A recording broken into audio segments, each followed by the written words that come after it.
Bonjour, vous écoutez le podcast Lifestyle, le podcast qui vous parle de l'actualité Microsoft, Windows, Xbox, services Microsoft sur smartphone.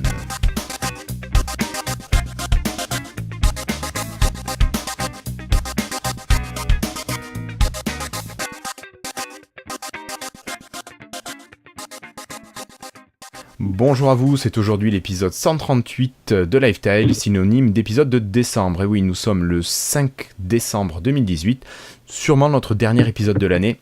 Alors ce soir, avec moi, j'ai la chance d'accueillir Cassim, ici présent. Bonjour Cassim. Bonjour, bonsoir. Ça va bien ? Comment vas-tu Cassim ? Ah, je t'ai demandé en premier. Bon alors, oui, ça va. Un peu fatigué, mais ça va. Content de vous retrouver. En plus, du coup, tu parles, à chaque fois, tu t'ignores toi-même, donc du coup, voilà, il faut bien quelqu'un. Voilà, merci de penser à moi, Cassim. À côté de toi, nous avons Florian qui est là, Florian alias Flobo.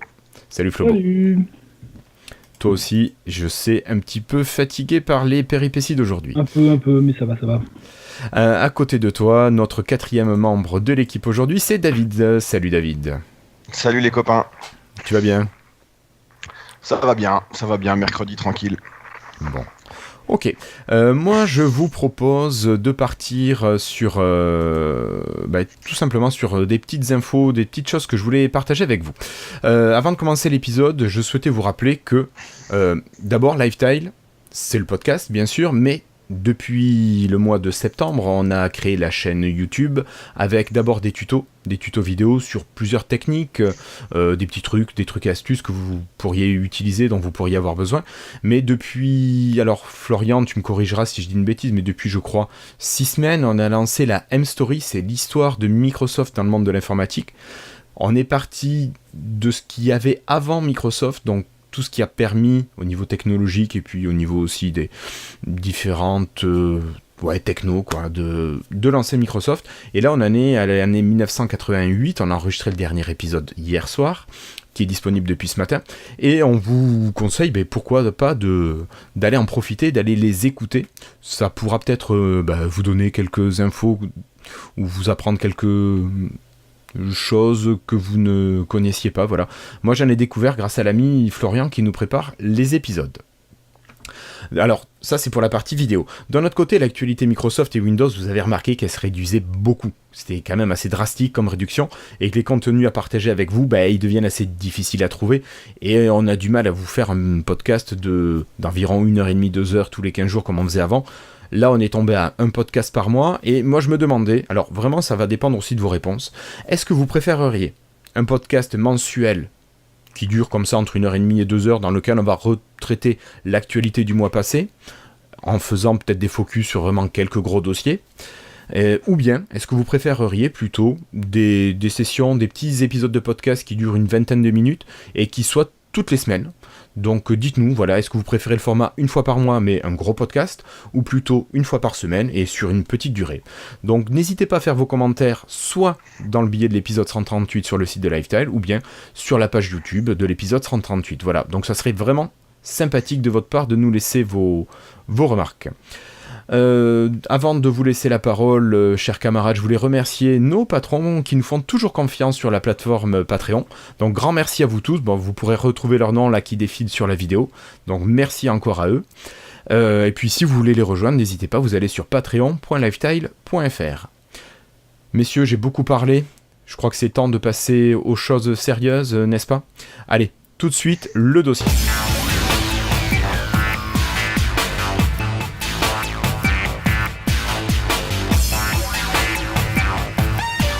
Et pour commencer ce dossier un petit peu improvisé, Cassim, t'as décidé qu'il serait bon d'en parler. On va parler d'une news qui est sortie hier, donc là c'est vraiment tout frais. Je te laisse l'évoquer. Alors Cassim, tu n'as pas de caméra, tu auras droit au logo Lifestyle quand tu parles. Allez, à toi la parole. Je propose qu'on mette une photo de Cassim, ça marrant.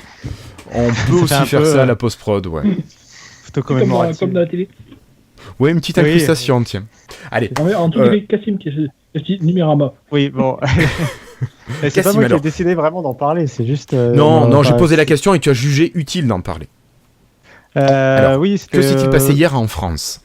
Oui, tout à fait. Ça a même éclipsé l'actualité tech internationale, nous, sur les sites d'information tech spécialisés. C'est le lancement de la nouvelle Freebox. Et c'est toujours un événement. C'est toujours un événement parce que c'est très rare d'ailleurs, parce que le précédent lancement de génération de Freebox, c'était il y a quelque chose comme 7 ans, je crois, ou 8 ans. Ouais, donc Donc, quelque chose c'était- d'assez vieux. Donc c'était assez ancien. Et donc voilà, il y a Free qui a annoncé non pas une, mais 2 Freebox pendant une grande conférence de près d'une heure. Ils ont annoncé Waouh. la Freebox Delta et la Freebox One. Alors celle que Tiens, vraiment... comme la Xbox, il y a un lien ou... Exactement. Bah, d'ailleurs, quand il y avait eu la rumeur, j'avais fait un magnifique travail avec Paint. C'était Ah oui, Paint.net. c'est vrai, c'est vrai. un très joli photomontage, vraiment énorme. Au moins. Donc ils ont annoncé la Freebox One et la Freebox Delta. La plus intéressante des deux, c'est la Freebox Delta. C'est vraiment l'appareil haut de gamme des deux. Freebox One, c'est juste un nouvel appareil plus accessible en fait, parce que on va voir le prix de la Delta s'envole. Ça pique, ça pique. Ça pique. Alors, est-ce que déjà vous avez suivi un peu, enfin, est-ce que vous avez entendu parler de la nouvelle Freebox? Est-ce que vous avez entendu Alors, parler, suivi? Je vais me permettre Ouais, de répondre j'avais en un. premier. Oui, on en a entendu parler, on en a parlé beaucoup sur le Slack de Lifestyle, si vous nous suivez, si vous êtes des nôtres, donc vous en avez sûrement entendu parler. Par contre, je me sens absolument pas concerné, moi, par ces news free, j'avoue. D'un côté, je m'en contrefiche. J'ai une ligne ADSL qui est toute pourrie dans le secteur. Les antennes relais de free donnent du 1 mégabit seconde maximum. Pourquoi prendre free? Ici, il a pris free, il a rien compris. Voilà, c'est tout ce que je voulais dire. Donc je vais laisser la parole à Florian, peut-être qu'il serait plus intéressé, peut-être, ou pas. C'est pas que je suis intéressé, mais je trouve que c'est quand même que ça va au-delà de Free. Ce qui se passe avec le Free, je Ouais. trouve que ça va sûrement avoir des répercussions sur le reste du marché. Enfin, c'est ma petite hantise. Bah, c'est souvent le cas. Techniquement, ouais. C'est souvent le cas avec ce que fait Free. En général, ils ont un peu une position. Ils n'ont pas une position de leader. C'est Orange, bien sûr, l'opérateur historique qui est très fort. Oui. Mais ils ont effectivement ce côté locomotive où quand ils lancent un truc, par exemple quand ils avaient lancé Free Mobile avec les forfaits sans engagement, les forfaits sans engagement d'une manière générale en France ont décollé et maintenant la plupart des gens sont chez Free Mobile, Soch, BNU ou Red plutôt que SFR, Orange ou Bouygues Télécom. Alors, David, toi, tu nous en as pas parlé, toi, qu'est-ce que tu en as pensé de ces annonces? Moi, comme j'ai jamais eu Free, à part sur un portable de secours à 2 euros là, j'ai jamais eu Free. Donc quand j'ai vu la description de la box, je t'avoue que ça m'intéressait parce que comme je suis sur 4G Box, je me suis dit tiens, si la nouvelle Freebox elle a en même temps la DSL et en même temps la 4G, ça pourrait m'intéresser. Puis comme je sais qu'ils sont compétitifs au niveau des prix, je me suis dit il faudrait que je regarde. Et puis en fait, quand tu m'as dit que je crois qu'on est à peu près pareil niveau campagne, Guillaume, donc du coup ça m'a refroidi quoi. Si on n'a pas du tout de connexion, ni 4G ni ADSL. Alors, voilà. c'est vrai que moi, ce dont j'ai parlé, je parle vraiment de mon cas particulier, un secteur où on est très mal desservi par les services free, puis par la DSL en général. Donc, moi, je trouve pas ça pertinent. Après, pour les services de la box, je m'en fous. J'ai une Xbox, j'ai un NAS. Je pense pas être la cible de free avec un appareil qui regroupe tout. Voilà. D'ailleurs, très rapidement, pour un peu expliquer ce dont on parle, leur nouvelle Freebox, là, effectivement, a fait un peu tout en un. Et est-ce que vous faites le café? Oui, je vous le rajoute un peu. C'est un peu beaucoup. Enfin, quand ils étaient en train de la présenter, on se demandait quand est-ce qu'il allait s'arrêter, tellement et ça c'est inclus, et ça c'est inclus, voilà. C'est les mêmes promesses que la Xbox One à sa présentation. Ouais, et puis ça fait un peu marchand de tapis le côté. Enfin, et je vous le mets. Voilà. Moi, ça m'a fait penser au sketch des nuls. SNCF, c'est possible. Oui. Le vendeur, voilà, SNCF, où le vendeur rajoute des choses dans son packaging. Donc cette box, elle intègre. Alors, ce dont Guillaume parlait, c'est le fait de pouvoir mixer la DSL et la 4G. Le but, c'est que si vous avez une ligne ADSL moyenne ou pas très bonne, mais que vous captez la 4G de Free, ce qui peut arriver parce que déployer le réseau mobile, c'est plus simple que de déployer un bon réseau ADSL. Donc, ça peut arriver que vous ayez un bon débit chez Free et pas un bon débit ADSL.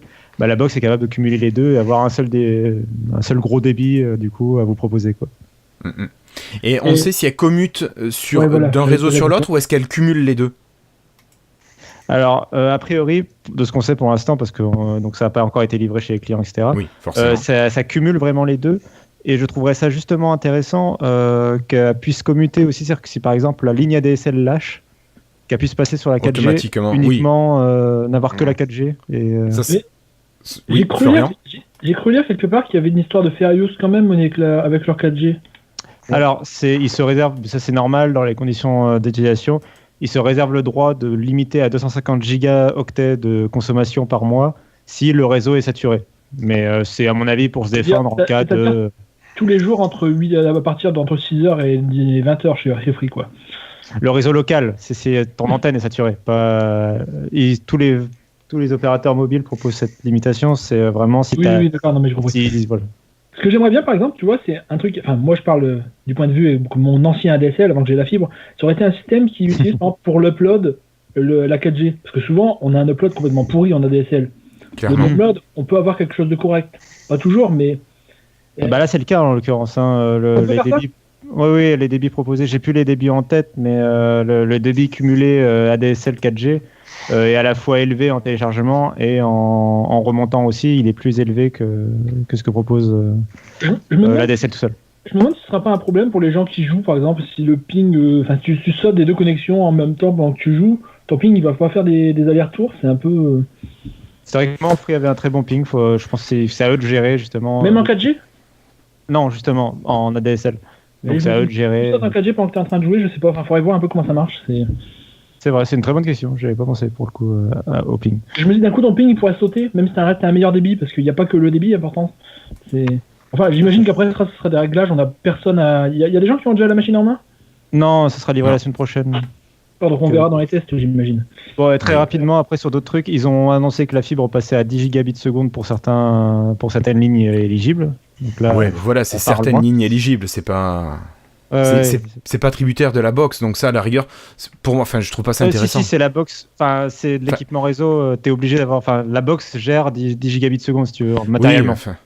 Oui, déjà, quand t'as 1 gigabit seconde, je sais pas si t'as réellement une différence hyper notable entre 1 et 10 gigabits. Oui, tu vas me dire, c'est un ratio de 10. 99%. Le seul truc que je télécharge à cette vitesse, c'est les bulles Windows. Ouais, mais... Voilà. Franchement, il n'y a rien quasiment. Mais les newsgroups pour les choses, quand je télécharge des newsgroups très légales.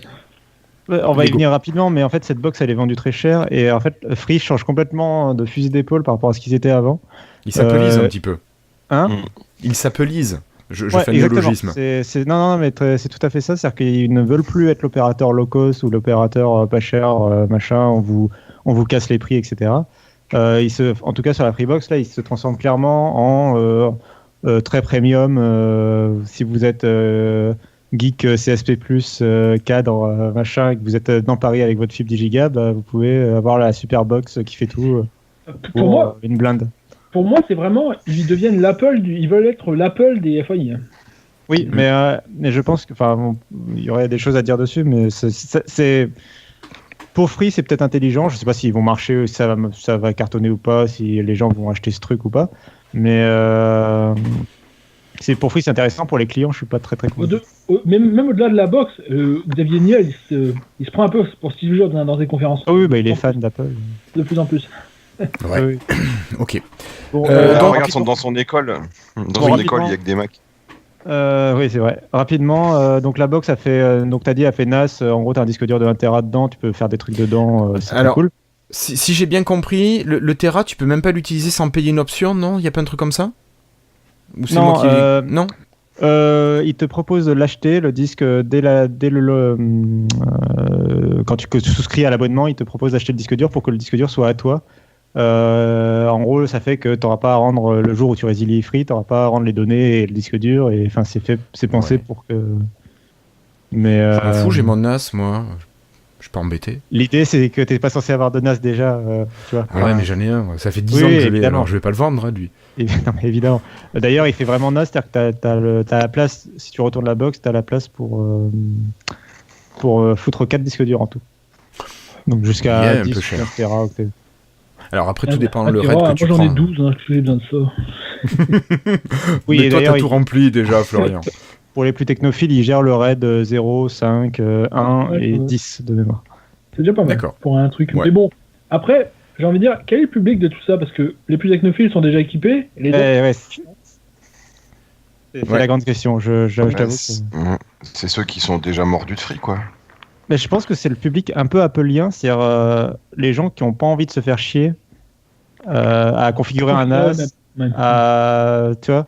Et j'ai l'impression que c'est un peu le même type de public, c'est le public fortuné, enfin quand même pas aisé, on va dire, relativement parlant.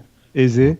Oui. Non, mais parce que bon, l'abonnement, en fait, depuis tout à l'heure, je tourne autour. L'abonnement, il est à 50 € par mois, juste pour la ligne, avec 100 € de frais de mise en service et 50 € de frais d'installation.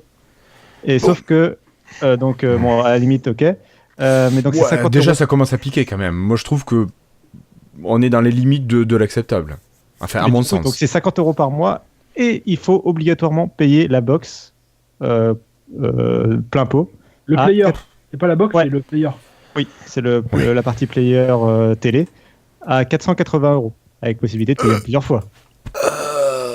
Mais ils sont fous. Bah, il se positionne comme un vendeur de tech, en fait, de produits tech. C'est plus un opérateur. Tu vois, enfin. C'est comme ça qu'ils veulent se positionner en tout cas. Puis c'est un peu une façon de faire de la vente liée et de coincer les gens Jeffrey. Une fois que tu as acheté ton machin à 400 €, ce serait dommage de plus t'en servir à partir ailleurs.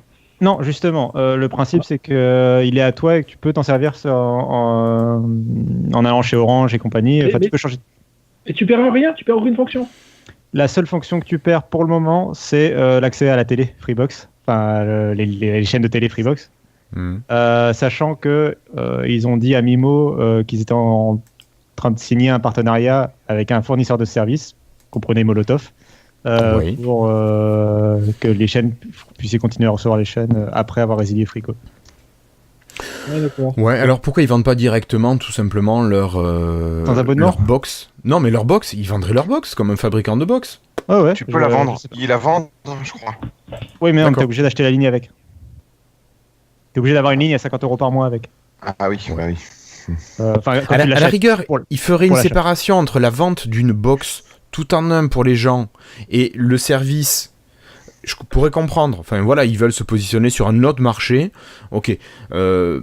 Là, je trouve ça assez gonflé de faire de cette manière. Après, s'il y a des gens qui prennent, il semblerait en plus qu'il y ait beaucoup de précommandes, donc tant mieux pour eux. Ils ont réussi leur pari. Moi, je trouve pas ça très clean, mais bon, c'est mon avis. C'est un peu pour ça qu'ils ont annoncé la Freebox One en même temps, à mon avis. C'est pour dire, bon, les gens qui veulent pas de ça, mais qui veulent quand même l'offre tout en un, un peu moins cher, etc., vous prenez ça, quoi. Ça me fait penser les deux Livebox de Free aux deux iPhones d'Apple, quoi. C'est un peu la même échelle. Je suis d'accord.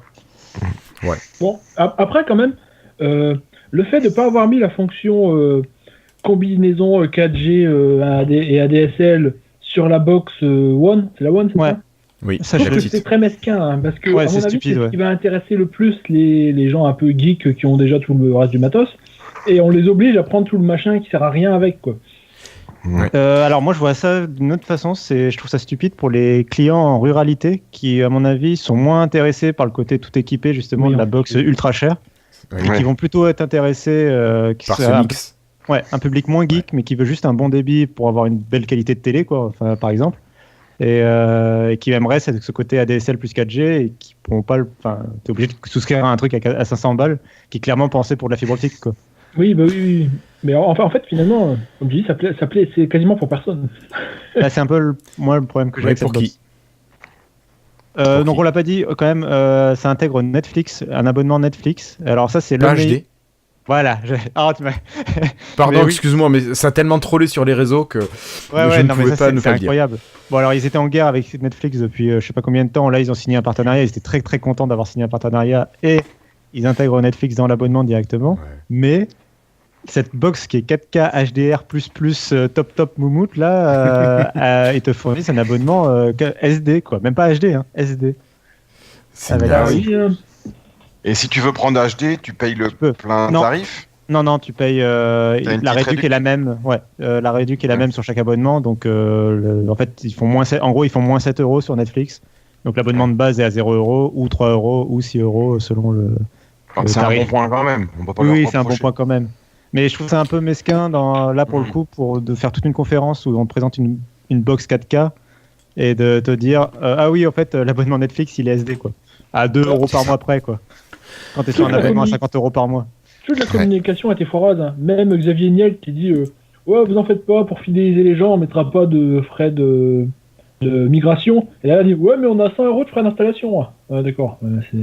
Ils se foutent un peu de la gueule des gens. On dit, et le truc même que j'ai cru comprendre, tu me couperas Cassim si je dis une connerie, mais il me semble avoir compris que les gens qui sont déjà chez Free, qui veulent acquérir cette Delta là, cette Freebox Delta, vont devoir payer des frais de migration quand même. Non, des frais pas de frais de migration, des frais d'installation de 100 €. Des frais d'installation. Les deux. Alors, jackpot. Si t'es déjà chez Free, tu as des frais de migration de 49 €, sauf si t'es vraiment un vieil abonné et que tu n'as jamais déménagé. Donc si tu as eu 8 ans d'ancienneté et que tu n'as jamais déménagé, sinon le déménagement reset ton ancienneté. Si tu as 8 ans Bien sûr, donc tu n'as pas le droit de vivre ailleurs. C'est débile. Voilà, donc tu as des frais de 49 €. Ouais. Et même si à la limite tu as de l'ancienneté, admettons tu as 10 ans d'ancienneté, donc ça c'est 0 €. Tu as quand même 99 € de mise en service et les 400 balles de box à payer. Plus l'augmentation du forfait, bien sûr. Donc pour résumer, Free, on enlève. Tu payes entre 100 et 150 € pour payer ton forfait 50 € plus cher et être obligé d'acheter un machin à 500 €. C'est un peu ça. Voilà. Mais tu as quand même t'as Netflix intégré, tu as Télé, MyCanal, Panorama, machin truc bidule chouette, là, qui est un bouquet de chaînes de télé, whatever. T'as Canal+, désolé, mais ça me paraît... Enfin, bref. Oui, il y a Canal, quoi. Il y a des chaînes en plus qui sont intéressantes, en fait. C'est les chaînes Canal, Canal, faut le payer. Canal, faut le payer. C'est intégré dans l'abonnement. L'abonnement à Canal+. Ouais, et dans les 50 €. C'est vraiment intégré ou c'est juste en clair parce que Non, c'est dans les 50 € par mois, t'as le bouquet. C'est cher Canal, je crois. Ah oui, c'est cher. Non, mais c'est payer Canal. C'est pas comme Netflix. Oui, c'est pour ça que d'après Free, cet abonnement, entre guillemets, il devrait coûter 100 € par mois et ils ne le font qu'à 50 € par mois. Ouais, mais il y a peut-être des gens qui s'en foutent de Canal et du reste. Bah, c'est ça le gros problème. Donc il y a Netflix intégré, il y a Télé by Canal intégré, je sais pas quoi. Le truc fait enceinte de son de Vialet, son 5.1 soi-disant. Ouais. Il y a le Amazon Alexa qui est intégré comme assistante pour répondre aux commandes, avec commande Philips Hue et Somfy et je sais plus comment il s'appelle le dernier, qui est un petit français, Sigfox. Donc de la domotique pour commander la maison. C'est ça, ça fait centrale domotique. A fait Bluetooth et Spotify pour balancer du son, mais il n'y a pas d'abonnement Spotify. Attention. Et si tu veux 10 heures à la place de Spotify, ça marche pas ? Non, il y a pas. Non, mais elle fait pas. Non. Ils ont des accords, j'imagine. Je crois que surtout il n'y a pas de Deezer. Je sais pas s'ils ont un protocole enceinte. Spotify Connect, c'est vraiment un truc que tu retrouves sur plein d'enceintes en fait. Ouais, mais je pense. Enfin, j'en sais. C'est l'équivalent. En gros, c'est un peu Chromecast, mais Spotify quoi. Okay. Et enfin, il y a un abonnement. Et là, c'est l'abonnement le plus inutile, je trouve, du tout. Il y a un abonnement Le Kiosque, qui est une sorte de lobby de la presse qui te propose quelques quotidiens donc dans ton abonnement. Il est hyper complet, hein. Moi, je l'ai chez Bouygues, il est hyper complet. Ouais, justement, tous les opérateurs le proposent maintenant parce que, en fait, ça leur permet de faire passer l'abonnement pour un service de presse. Et donc, il y a une remise sur la TVA, et donc, ils payent moins de TVA. Ah ouais, moi je l'ai avec Bouygues, je vois France Football, je vois SoFoot, je vois tous les magazines que je lisais avant, maintenant je les... En fait, hyper bien adapté. C'est pour ça que l'abonnement est intégré et que tu peux pas le décorréler. Chez aucun opérateur, tu peux l'enlever, c'est une option obligatoire. Mais c'est quand même une option pour qu'ils puissent jouer avec la TVA. Ah d'accord, je savais pas ça, tiens, c'est intéressant.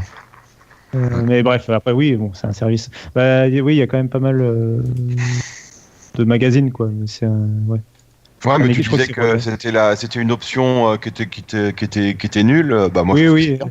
Je trouve que pour pour une box enceinte Dievalet, je trouve ça dommage de pas avoir fourni un abonnement à un service de musique à la place de...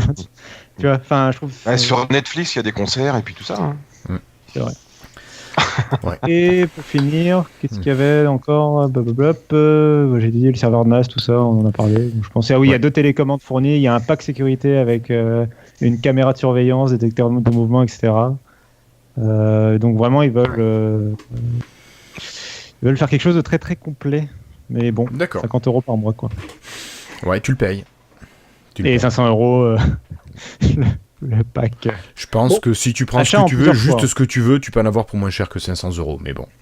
Après, Oui, bah, c'est tout le truc. après pour les retours, ça vaut ce que ça vaut. Mais moi, je vois, j'ai mon parrain qui a toujours été fan de Free. Le mec, il s'est inscrit à Free je crois, quand il faisait le premier accès Internet sans abonnement au 56K en 1999, quelque chose comme ça. Ouais. Et il a fait tout derrière. Il a fait tout Free derrière jusqu'à la Révolution. Il a vu ça hier, lui, il est dégoûté. Il a dit, c'est plus Free, ça. Ça, c'est plus Free. C'est ce que je pense aussi, mais bon. Après, il faut voir comment les gens vont réagir. Mais pour moi, c'est plus Free. J'ai fait un article dessus en reprenant justement ce que Xavier Niel disait dans les conférences il y a 10 ans. Voir le vocabulaire qu'il utilisait et tout ça, et tu vois qu'il disait tout le compte. Enfin, il critiquait ce qu'il lance aujourd'hui, en fait. C'est-à-dire, par exemple, l'abonnement tout en un, il le critiquait, quoi. Ouais. C'est con, hein, parce que c'est quand même eux qui l'ont lancé à l'époque pour faire tomber un petit peu les marges des mastodontes de l'époque qui étaient Orange, SFR et Bouygues. Enfin, Bouygues encore pas trop à l'époque, mais Orange et SFR. Enfin bon. Mais Bon. sinon, rapidement, Oui. Jococo, qui est sur le chat, nous dit Oui. que chez Swisscom, il a un regroupement aussi ADSL plus 4G, que chez lui, il n'y a pas de problème d'upload et pas de problème de ping, donc ça peut marcher. d'accord. Bah écoute, même la 4G box, moi j'avoue, ça fait un peu plus de 2 mois que j'y suis, maintenant que j'ai une box qui fonctionne, qui est pas cassée. Et elle marche bien. Elle marche bien, oui. J'arrive à taper entre 40 et 60 mégabits seconde en débit. En upload, c'est un peu moins, c'est entre 10 et 40. C'est pas dégueu. Faut savoir que c'est une obligation avec l'État de la part de Free de devoir proposer une box 4G. Ah bon ? Pour avoir accès aux fréquences, c'est le New Deal des fréquences. Ils ne payent plus les licences de fréquences 4G, 5G et compagnie. Mais en contrepartie, ils ont des obligations plus fortes de couverture, de services, etc., de certains trucs. Et notamment, ils ont l'obligation, tous les opérateurs de France ont l'obligation de fournir une 4G box, enfin de proposer un abonnement 4G box. Et pour éviter ça, parce qu'ils n'ont pas envie de faire un forfait 4G box, bah voilà, c'est la Freebox Delta. Ils peuvent dire à l'État, on le propose, c'est juste. Ouais, sauf que vous êtes obligé de prendre de la DSL pourrie, en plus de la 4G box, qui est peut-être pourrie aussi. Et puis vous payez 60 € par mois. Enfin, ça n'a rien à voir avec le forfait Bouygues ou ce que tu trouves, ce que vous avez. Oui, SFR pour l'instant qui a lancé un forfait comparable. À côté de ça, les forfaits pas chers relativement parlant, ils disparaissent, ils sont encore là, qu'est-ce qui se passe ? Ils sont encore là. Et là, c'est aussi ce que là aussi pour moi, Free est un peu mort, c'est-à-dire que pendant longtemps, Free c'était un forfait unique, un tarif unique, où il faisait pas de pub, c'était le bouche à oreille, etc. Il n'y avait pas besoin de faire de pub de toute façon. Oui, bah, c'est ça. C'est tellement bien. Enfin, il se faisait par rapport à la concurrence à l'époque. Non, là maintenant, ils ont toujours la Freebox Crystal, la Freebox Mini 4K et la Freebox Révolution au catalogue. D'accord. Alors, qu'est-ce que ça veut dire pour quelqu'un qui souhaiterait aller chez Free maintenant ? Ça veut dire qu'il va avoir pas la haute, la Delta, il va pas avoir la One non plus. Il va avoir une vieille ? Si, il choisit en fait. C'est vraiment comme chez Apple ou je sais pas qui. Tu choisis dans le catalogue la box que tu veux. Mais ils n'ont pas des box basiques aussi ? Le tarif change en fait. C'est le tarif qui change. Mais ouais. Le tarif de ton abonnement ou le tarif de la location ? Que l'abonnement, c'est propre à la Delta le fait d'acheter la box, hein, c'est tout nouveau chez Free et tout ça. Tout le reste c'est qu'un abonnement classique, simple, assez simple à comprendre. La Freebox Delta Crystal par exemple c'est 10 € par mois, t'as la DSL, le téléphone, c'est tout quoi. D'accord. Même pas de fibre. Ok, ça marche. Ils ont vraiment toute une gamme de produits. D'ailleurs par exemple la Freebox Révolution a bien l'abonnement Canal Plus intégré, mais n'a pas Netflix et a un lecteur Blu-ray, ce que la Delta n'a plus. Enfin bref, voilà, c'est vraiment. D'accord. Ok. Merci Cassim. Est-ce que tu as d'autres choses sur ces nouvelles offres Free ou est-ce qu'on clôture ce dossier et on passe directement au Freetail ? Non, je pense qu'on a fait assez long dessus. Enfin, j'ai fait assez long. Je suis bavard. Ça marche. Merci Cassim. Eh bien, écoutez, je vous propose d'enchaîner directement avec les Freetail.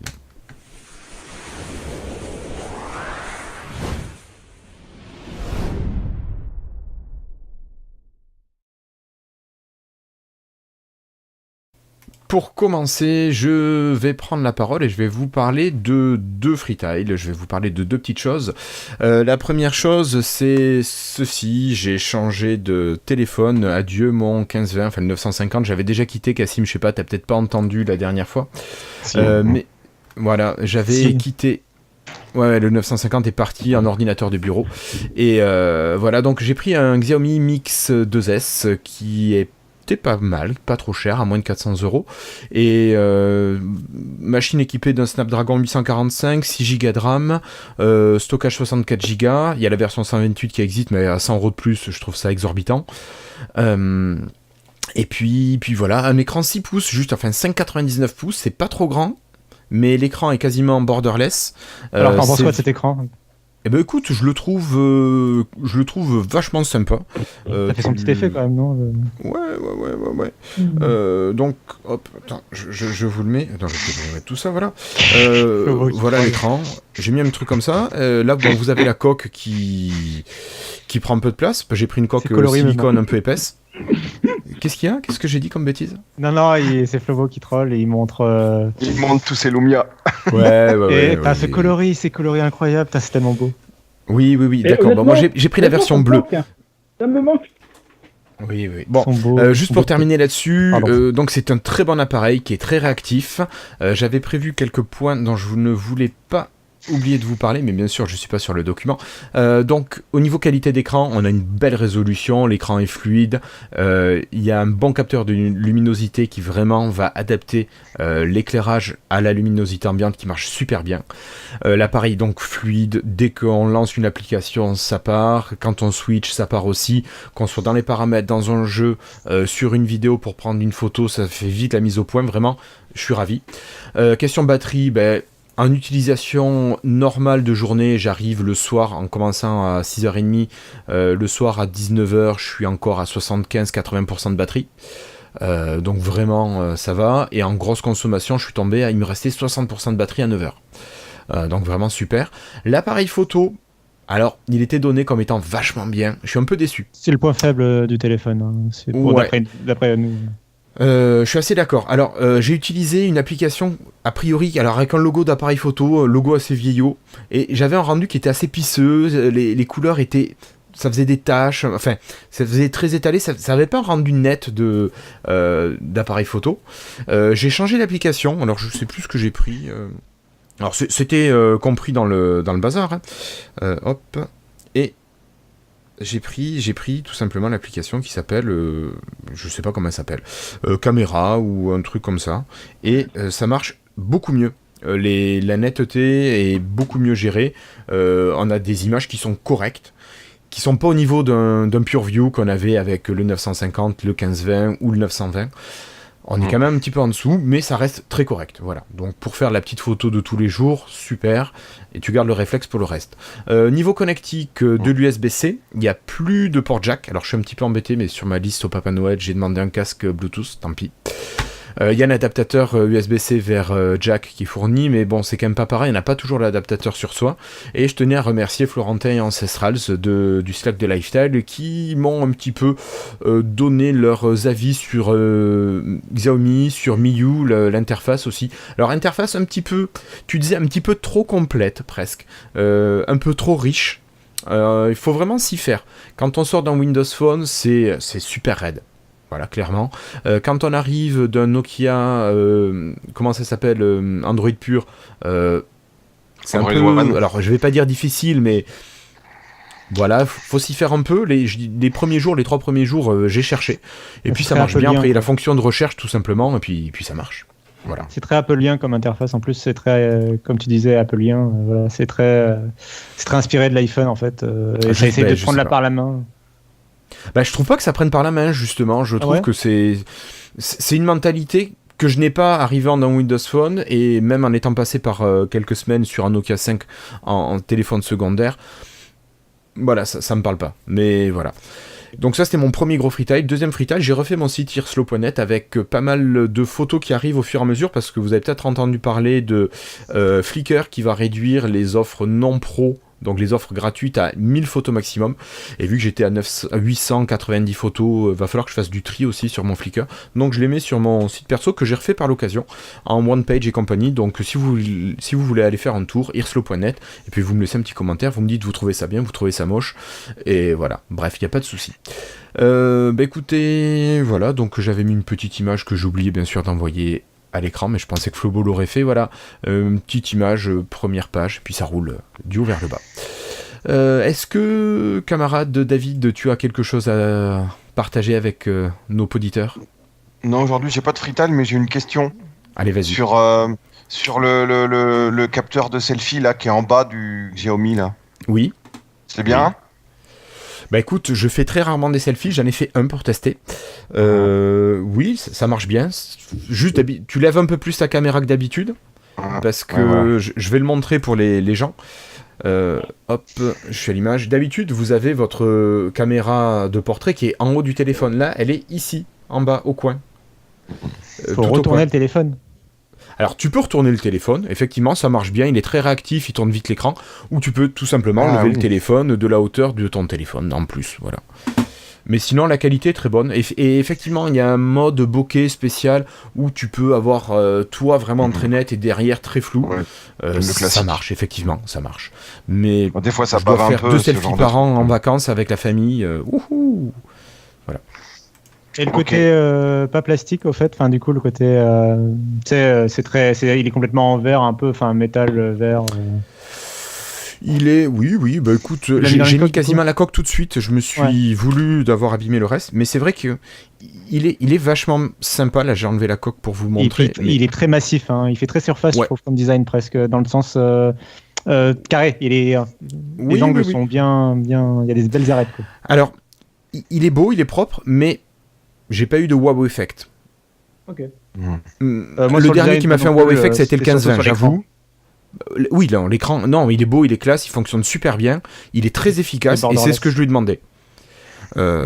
Mais le dernier téléphone qui m'a fait un wow effect, c'était le 15-20, et voilà, je sais pas s'il y aura un téléphone qui me fera un wow effect comme m'a fait le 15-20, voilà, mais ça, c'est passé, c'est fini. D'autres questions, David ? Non, merci. Voilà. Bon, mais je donne la parole à notre camarade Florian. Tu nous parles des routes anglaises ou tu as retrouvé ton idée? Alors, en fait, j'avais un freetile. Je me suis dit, ça va être un super freetile. Et je me souviens juste que j'avais un freetile. Donc là, je suis en train de chercher dans tous mes dossiers de téléchargement pour voir ce que j'ai regardé il n'y a pas longtemps, pour voir trouver mon freetile. Et... si tu veux, je peux le faire le mien en attendant. Et oui, je l'ai trouvé, c'est bon. Ah. Donc, j'ai découvert une série il n'y a pas longtemps, c'est Deutschland 83. Donc Allemagne. Tu nous en as parlé à l'épisode 137. Pardon ? Tu nous en as parlé à l'épisode 137, c'était déjà ton freetile. Sérieusement ? C'est pas ça alors ? C'est quoi alors ? J'ai trouvé la semaine dernière, c'est pour ça que j'ai pas regardé. Ah non, ça c'est regardé il y a un mois, c'est vrai. Oui, tu nous as dit que tu avais tout regardé dans une nuit, quelque chose comme ça. Bon, c'est pas grave, je vais faire plaisir à Cassim. J'avais dit il y a pas longtemps il y a quelques semaines, lorsque Cassim avait parlé de la nouvelle saison de The Good Place, que je trouvais pas ça génial, j'avais du mal à rentrer dedans. Et puis là, je savais pas trop quoi regarder il y a une dizaine de jours, et je me suis dit que j'allais regarder la meilleure série de l'univers. Que j'allais retenter. Et puis finalement, on va dire qu'en une soirée, j'ai regardé tout ce qui était sorti, donc tous les épisodes, sauf le dernier. Je suis vraiment rentré dedans à fond et j'ai trouvé ça génial au final. C'est marrant, j'ai eu un peu de mal avec le premier épisode, mais je trouve que ça se...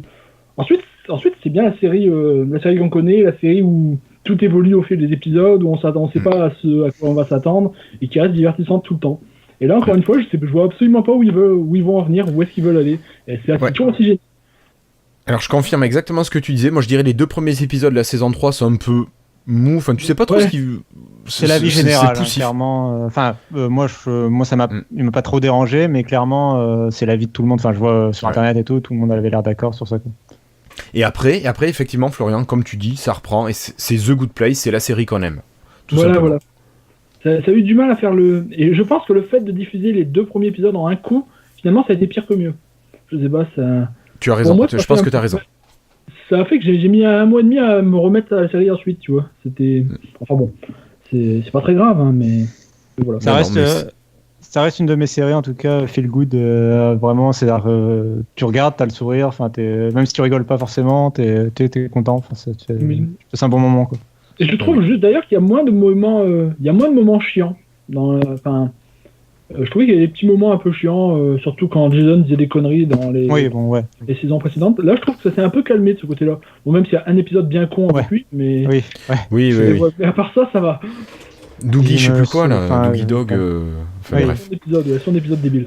C'est pas mon humour vraiment, mais bon. Il y en a. D'ailleurs, le dernier épisode n'est pas passé. C'est pas fini. Ça s'est pas fini comme ça, parce que Là, ils sont en coupure pendant. Alors, ils sont en pause. Il y a eu une pause pour Thanksgiving de 2-3 semaines. Là, il y a un épisode qui est rediffusé et ils sont en pause jusqu'à janvier. Et il n'y a qu'un seul épisode qui reste non, c'est la mi-saison. D'accord. Parce que je ne savais pas combien il y a d'épisodes dans cette saison en fait. Parce qu'il n'y en avait pas eu beaucoup, je crois, dans la saison précédente. Je me souviens plus trop. En fait, j'ai oublié maintenant. 13, un truc comme ça. Ouais, donc là, on arrive bientôt, non? On est à la mi-saison. Oui. On en a fait 12, non? Je sais plus. Bon. Non, on en a fait 8, 7. Bien sûr. Putain, je vais afficher ça. Si. D'accord. Bon. Voilà. Donc c'est une pause de Noël et oui là ça se finit sur justement là, ça se finissait le dernier épisode avant la pause de Thanksgiving, c'est fini sur un petit cliffhanger. Enfin ça c'est le cas souvent, hein, mais oui. Là, j'espère que c'est toujours pas la fin de saison parce que j'en voulais plus, mais comme toujours. Hein. Mais leur gros souci, je pense, reste que ça reste une petite série niveau budget. Oui. Et ils nous racontent toujours. Je vais pas parler, sinon je vais spoiler. Mais tu vois ce que je veux dire, il y a des choses qu'ils peuvent pas représenter. Oui. Non, mais ils en jouent aussi. Enfin, je trouve qu'il y a beaucoup d'un peu de. Oui, ils en jouent. Ils te laissent imaginer les choses. Et je sais pas si à terme ça peut être décevant. Je vois pas comment finir en fait. Comment conclure ce truc. On verra. Moi, je leur fais confiance. Oui, finalement, ils avancent toujours bien la série. Là, encore une fois, là, vu là où on en est, je me dis, qu'est-ce qu'ils peuvent faire maintenant? Mais c'est pas la première fois que je pense ça, donc bon, c'est une bonne chose. Ok. Tu vas me faire rajouter un troisième freetail, là. J'en ai déjà 2. Ah bah, Cassim, vu que tu as des freetiles à annoncer, écoute, je te propose tout simplement de commencer tes freetiles et puis d'essayer de pas les faire trop longs. Allez, je l'ai fait en express. Bon, je voulais parler de les nouvelles aventures de Sabrina, qui est une série sur Netflix. Comment dire, si vous vous souvenez de Sabrina l'apprentie sorcière dans les années 90. Il y avait soit une série télé avec des vrais acteurs et un chat animatronique très rigolo. Soit vous avez peut-être vu des dessins animés. Enfin bref, c'est une série, à la base c'est un comics. Bref, peu importe. Ils ont refait une nouvelle série chez Netflix. Ça n'a rien à voir avec les anciens.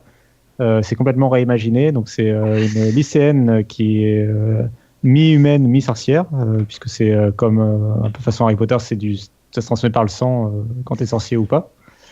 Donc elle est son père est sorcier, sa mère est humaine. Et donc elle vit chez ses deux tantes Zelda et je sais plus comment Hilda et Zelda. Et elle doit vivre, elle est tiraillée entre sa vie d'humaine dans un lycée normal avec les humains qui sont pas au courant qu'elle est sorcière et sa vie de sorcière dans son coven qui est une religion. En gros, la religion des sorciers, c'est un truc sataniste. Et ils estiment que que eux ils ont le vrai Dieu et les cathos et tout ça ils croient dans c'est le fake god, le false god, voilà. Donc c'est le faux Dieu. Donc ça donne un ton très particulier à la série. Moi j'ai bien aimé, j'ai pas adoré, j'ai bien aimé, je trouve que j'ai passé un bon moment. Ça rappelle un peu les séries que passait M6 pendant la trilogie du samedi, mais en version Netflix, c'est un peu plus moderne, c'est sympa, voilà. Donc ça c'était pour Sabrina, c'est sur Netflix. Je voulais recommander le logiciel Affinity Photo pour ceux qui utilisent Photoshop de façon craquée parce que ça coûte 1 000 € et que personne de sain d'esprit achète vraiment Photoshop. Tu les as à 9 € en location, 9 € par mois avec Lightroom. Si tu le prends l'abonnement au bon moment. Ouais, 9,99. Ça me semblait que c'était plus cher à chaque fois. Moi je l'ai à 9,99 avec Lightroom et Photoshop. C'est pas parce que tu as pris un truc éducation ou quelque chose comme ça? Oui. Ah je crois que tu peux l'avoir à 15. Je crois que tu peux l'avoir à 15 sans le truc éducation. Mais c'est juste Lightroom et Photoshop après. Ouais. Bon, toujours est-il que donc là, je vais recommander. J'ai perdu l'onglet du coup. Affinity, ouais. qui est fait par Serif, qui est un concurrent assez jeune, je crois, de Photoshop et qui monte vite parce qu'en fait, ils ont tout simplement, ils proposent un logiciel qui est à la fois très complet, mais plus léger et plus facile d'utilisation que Photoshop, et qui est surtout vendu sans abonnement et avec un seul tarif de 55 € pour la version Windows. Donc c'est beaucoup moins cher, 55 € à côté de Photoshop, c'est donné quoi. Oui. Et il y a vraiment une gestion complète, et donc c'est le logiciel que maintenant on utilise nous au boulot. Donc je recommande chaudement. Moi je suis un noob, donc je commence tout au début, mais je voulais le mentionner aux gens, pour les gens qui pourraient rechercher un logiciel de photo, sachant qu'il est disponible sur le Windows Store. Ça fait partie de ce logiciel-là. Oh, bien. Okay. Alors je voudrais juste compléter ce que tu dis, Cassim. Si vous êtes intéressé par le traitement d'image, vous avez le logiciel Affinity dont tu parlais, et il y a Aurora HDR aussi pour ceux qui font de la photo. Et si vous faites du HDR régulièrement, c'est un logiciel qui peut être vachement sympa aussi pour vous, qui gère la combinaison du HDR de manière très simple et très rapide, voilà, et qui est pas très cher, je crois qu'il est autour de 80 € pour 5 licences, ou 99 € pour 5 licences, un truc comme ça. Donc Aurora HDR aussi, en complément de Lightroom et de Photoshop, ou à la place de votre Lightroom peut-être, si vous utilisez que quelques fonctionnalités. Et voilà, un dernier mot à cause de la parole, Cassim. Ouais, un dernier mot sur. Enfin, du coup, je l'avais pas noté dans les notes, c'est pour ça que je reprends la parole. C'est Flobo qui m'a fait passer. Du coup, c'est pour The Good Place. J'ai découvert le podcast officiel de The Good Place, qui est un podcast animé donc c'est en anglais. Donc, faut comprendre l'anglais parce que c'est de l'anglais oral. Il n'y a pas de vidéo, il n'y a pas de contexte et tout. Donc, faut vraiment comprendre l'anglais. C'est l'acteur qui joue Sean qui l'anime.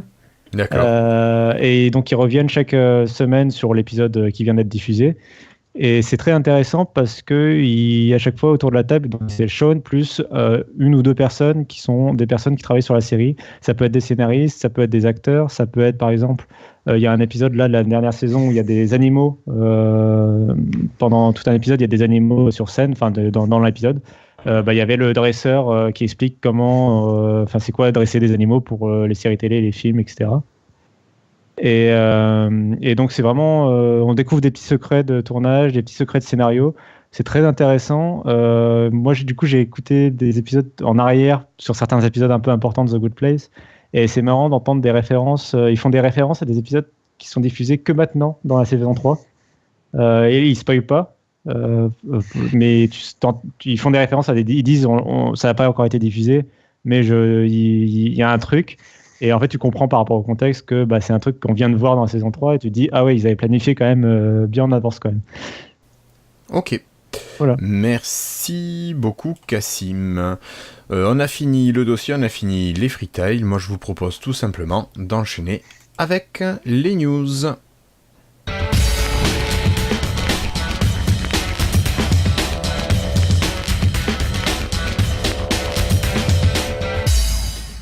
Ok, alors pour les news aujourd'hui, moi je vous propose de commencer tranquillement avec Flobo, une news que tu nous as partagée il y a déjà quelques temps sur le Slack. C'est la sortie de codec vidéo de codec vidéo pour Windows dans le Windows Store. Est-ce que tu pourrais nous parler peut-être du AV1 s'il te plaît, un petit peu? Oui, en fait l'idée c'est que les codecs les plus utilisés en général c'est les codecs MPEG. Donc il y a eu MPEG 1, les MPEG 2, MPEG 3, MPEG 4, et aujourd'hui les dernières générations de codecs MPEG utilisés, c'est les codecs H265. Et ces codecs appartiennent à MPEG, et donc il faut payer des droits. Et justement, donc il y a un consortium qui comprend Microsoft, Google et quelques autres, je crois. Bon, il faudra que je retrouve exactement la liste, mais ont décidé de créer une alternative ouverte à H265, et c'est AV1. Et donc Microsoft a ajouté le support d'AV1 nativement dans Windows. L'idée, c'est d'espérer qu'à terme, AV1 donc remplace pour tout le monde H265. Alors malheureusement, ça va être assez difficile puisqu'on a déjà du matériel hardware, des cartes graphiques, des petites box qui peuvent décoder en accélération graphique du H265. Et donc, si on ramène du AV1, il va falloir repartir à zéro. Pour l'instant, on n'aura pas d'accélération graphique, donc ça va être dur de déloger à court terme le H265, mais bon, sur le long terme, ils espèrent quand même que ça va prendre. Okay. Et donc c'est supporté nativement dans Windows et c'est gratuit. Si vous voulez encoder en AV1, tout le monde a le droit. Ok. Juste, moi je voulais profiter de cette news aussi pour rappeler que dans le Windows Store, vous avez plusieurs codecs qui sont accessibles, que vous pouvez télécharger, que ce soit des codecs de vidéo, des codecs de son, des codecs d'images, parce que même certaines images de chez Apple ont besoin d'un codec pour être lues, parce que c'est les images avec dynamisme, je crois, si je dis pas de bêtises, Cassim. Oui. Oui, c'est des images plus compressées qu'avant, en fait, surtout. C'est un nouveau format par rapport au JPEG. Et bref, on a tous ces formats qui existent, et généralement gratuitement. Alors, parfois, il y a les versions payantes qui existent, mais il y a aussi les versions gratuites. Et justement, et justement, HEVC, c'est la version payante qui est sur le store, parce qu'il faut payer les droits à MPEG. Je crois qu'elle coûte quelques euros, c'est ça? Je sais pas, mais moi, j'ai récupéré une version gratuite. Oui, la version gratuite, en fait, c'est si tu as un composant dans ta machine dont le constructeur a payé la licence, tu as le droit de prendre la version gratuite. C'est un peu tordu. Ah, mais je dois avoir mon constructeur. Peut-être que la carte graphique me donne ce droit. Oui. C'est ça. Et n'empêche tous les que... appareils à peu près du marché ont des... Enfin, c'est ultra rare qu'il n'y ait pas un truc... Oui. Pardon. Alors, moi, tu vois, je parlais de ça parce que d'habitude, je lisais mes vidéos sur la Xbox avec Kodi ou avec VLC. Et là, j'ai eu des soucis de synchro, son-image avec et Kodi et VLC.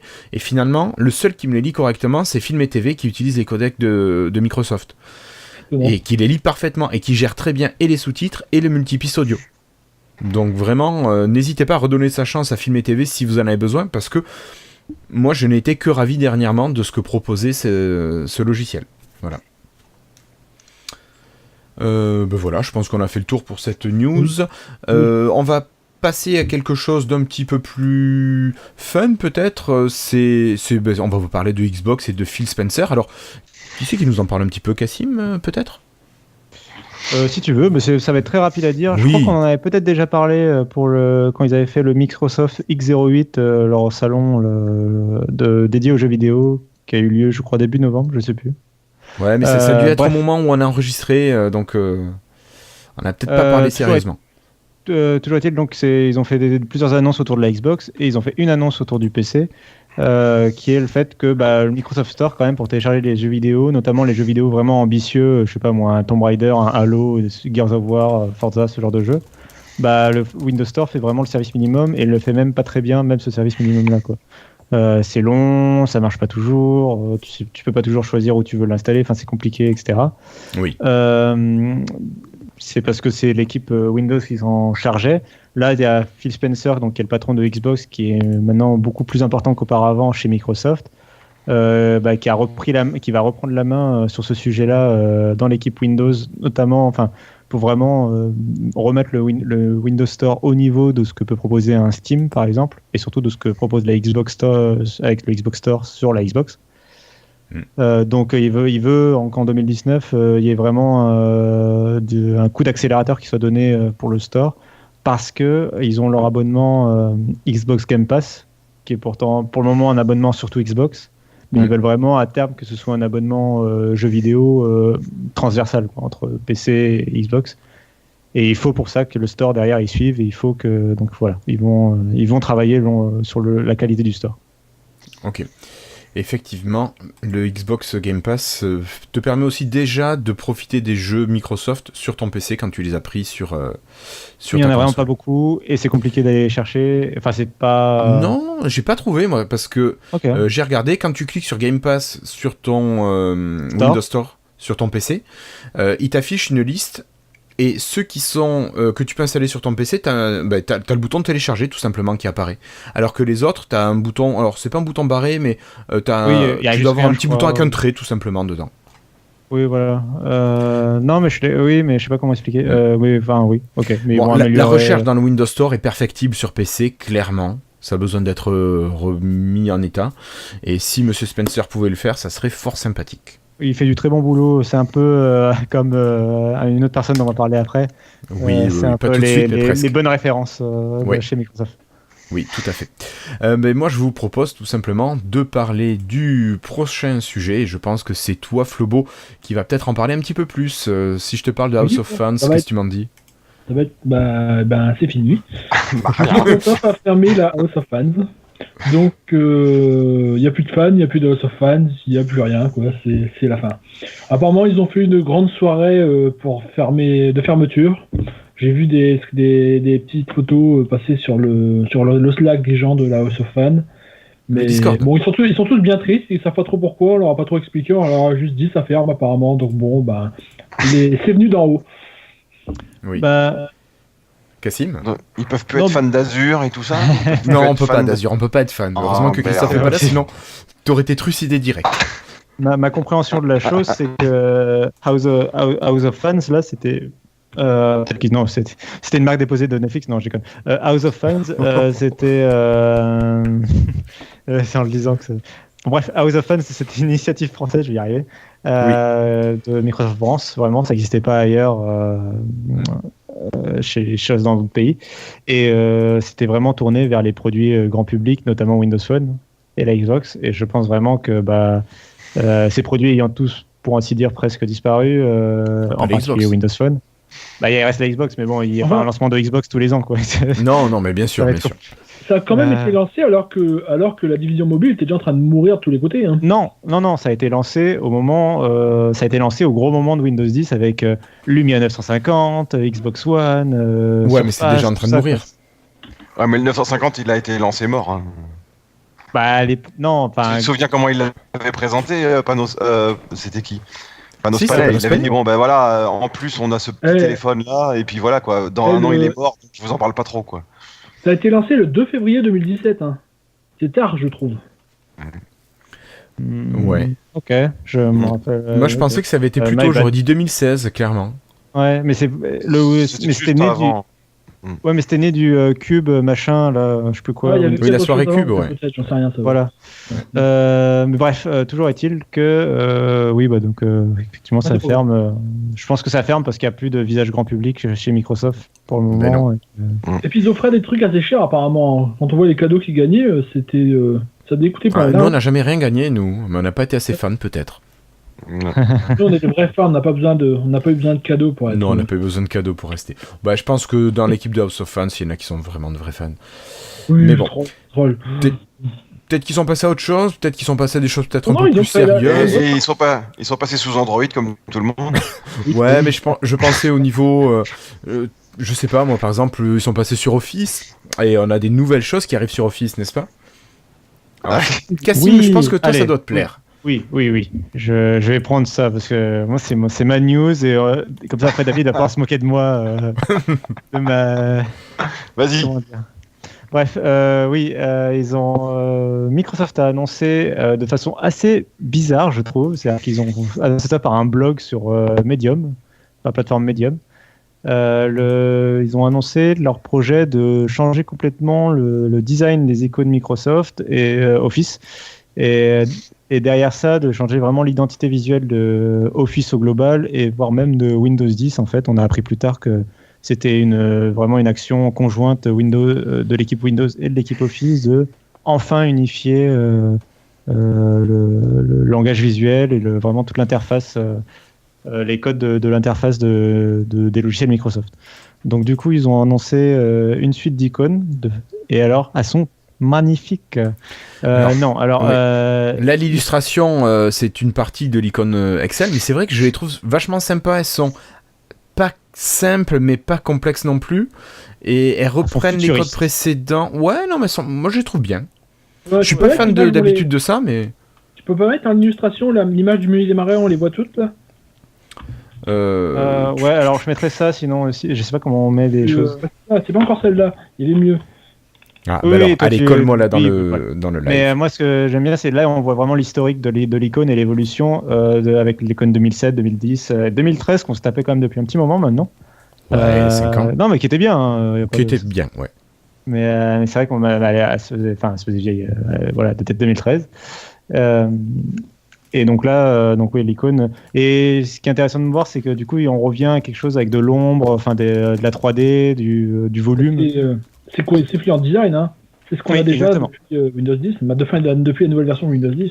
Tout à fait. Donc c'est vraiment Fluent Design et c'est fait pour le 3D, enfin tout ce nouvel univers Microsoft avec la réalité augmentée, etc.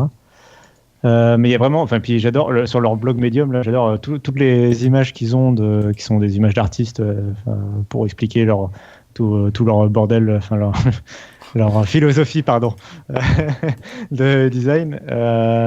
J'aime bien enfin ils ont par exemple pour le logo OneNote, t'as plein de petits trucs découpés, c'est très joli.